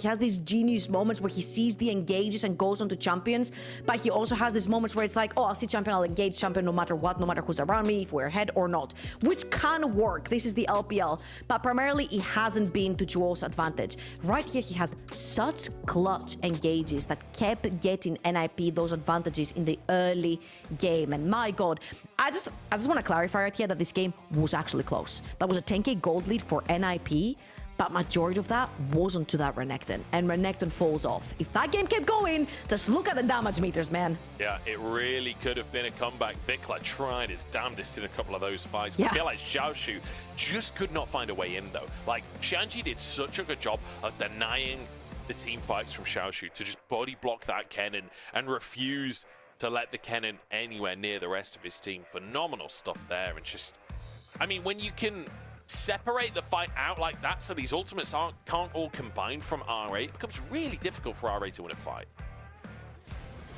Yeah, and I feel like they tried progressively into this series to try and make it a little bit easier for themselves to team fight. However, they forgot what NIP was lacking in all those games that they lost, which was their early game. Their early game was absolutely atrocious. There was no macro, there was no tempo. I love the 2v2s and the 1v1s that were ended up losing. And I feel like by RA sort of forfeiting that early game, going for the late game, the wombo combo, the team fight, they allowed NIP a little bit of leeway on that early game to try and get themselves in there. And they absolutely did. I feel like especially after game number 2, where you see them so locked in, taking that advantage in the early, you need to have an avenue to play through. And I feel like Vikla could have possibly been that person that you can tunnel around, but it wasn't necessarily the case. Xiaoshu having a really tough final game of the series. Lian had an amazing early game. A couple of these fights, I feel like he had some awkward positioning moments, but it is what it is. Look, it's a 3-0 at the end of the day. I don't want to be too critical. You know what junglers say, Munch, right? They say that if you die with Brand, it's your team's fault. Well, junglers say that if you're playing Brand, it's up to your team to keep you safe. So if Lian dies right here, that's his team's fault, 100%. Yeah, that was definitely Joel's fault that he got killed by that Q3. Yeah. Definitely Rookie doing his damnedest here, but did get collapsed upon. I mean, this is quite an entertaining final game. I was a little bit worried after that early game that we were going to see 2 stomps in a row from NIP, but game number 1 and game number 3, definitely competitive between the two teams. Glad to see something, one last glimmer from RA. But that will be the last game they play. Back to the drawing board, and I do wonder what version of this roster we'll see next year, whether they do make changes. Only time will tell. I feel like they have some very good pieces. I think specifically Asum has been shining on the AD carry. He's playing a lot of the more unconventional picks, if you will, as well. Like he brought the Jhin when Jhin wasn't necessarily played a lot. He's got the Ziggs, which is very, very strong on that bot side of the map. I just feel like RA will a little bit lost in the sauce, and rightly so, when NIP have such incredible tempo-based early games where they literally play for the lane that, well, away from the lane that you want to play for. When RA drafted for bot lane, NIP took the hit into mid. They were playing 3v3 for 10 minutes straight, not allowing the 2v2 to happen down bot lane. In this particular one, they were like, oh, we're screwed, Our tempo is screwed because Zhuo got caught in the tops of the map, so we're not going to get priority through bot lane. You know what? Let's get our jungler ahead. Let's leash. Like, those very quick early game decision-making steps that NIP is taking that bring glimpses back from Spring is what got them ahead in these early games. Yeah, really, really nice early games from NIP. Really nice approach to the series. I love the way that they are playing around Rookie. Like you say, game number 2 was all about setting Rookie up. Game number 3, Rookie had a matchup where he could just have prio anyway, so there was not really that much mid lane presence. It was more about him moving towards his jungler instead. And I love the way that we're seeing them approach these different compositions differently. There's a lot of teams in the middle of the table not just in LPL, but across the world, that will draft compositions that are totally different and play the exact same game of League of Legends regardless. I feel like NIP showing us today that they have a decent understanding of the compositions they're playing, and that gives me optimism for this team when it comes to playoffs. Absolutely. I feel like I heard you say that they're probably like very strong. They're solidifying themselves in like the top something. I'm not going to out you yet. You know, I don't want to overstate anything, but probably top one in the LPL. You know, probably winning the league. Let's be honest with the thoughts like that. Winning the league, winning worlds, rookie back as a world champion. Yeah, okay. Munch woke up today and he chose Delusion for now. Shanji didn't though. Shanji didn't. 12-2 and 5. Nothing but domination in the top side there. Phenomenal game on that Renekton. And great to see 3 different MVPs today as well. One of our stories coming in today was Rookie has the majority of NIP's MVPs coming into this series. Great to see Lien grabbing one, Shanji grabbing one, and then Rookie obviously grabbing his 9th of the split as well. Great to see a team effort out from NIP. And again, just cautiously optimistic for what can come now for NIP in this bracket.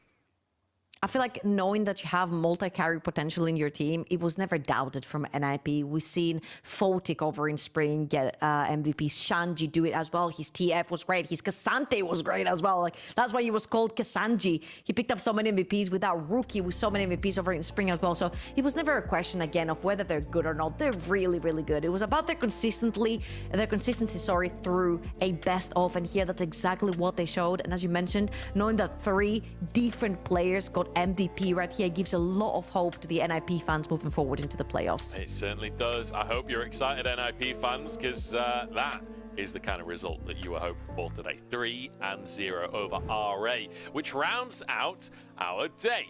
It's it's best of 5s. Wow. Even though we only got 3 games, it was a best of 5. That was a quick one.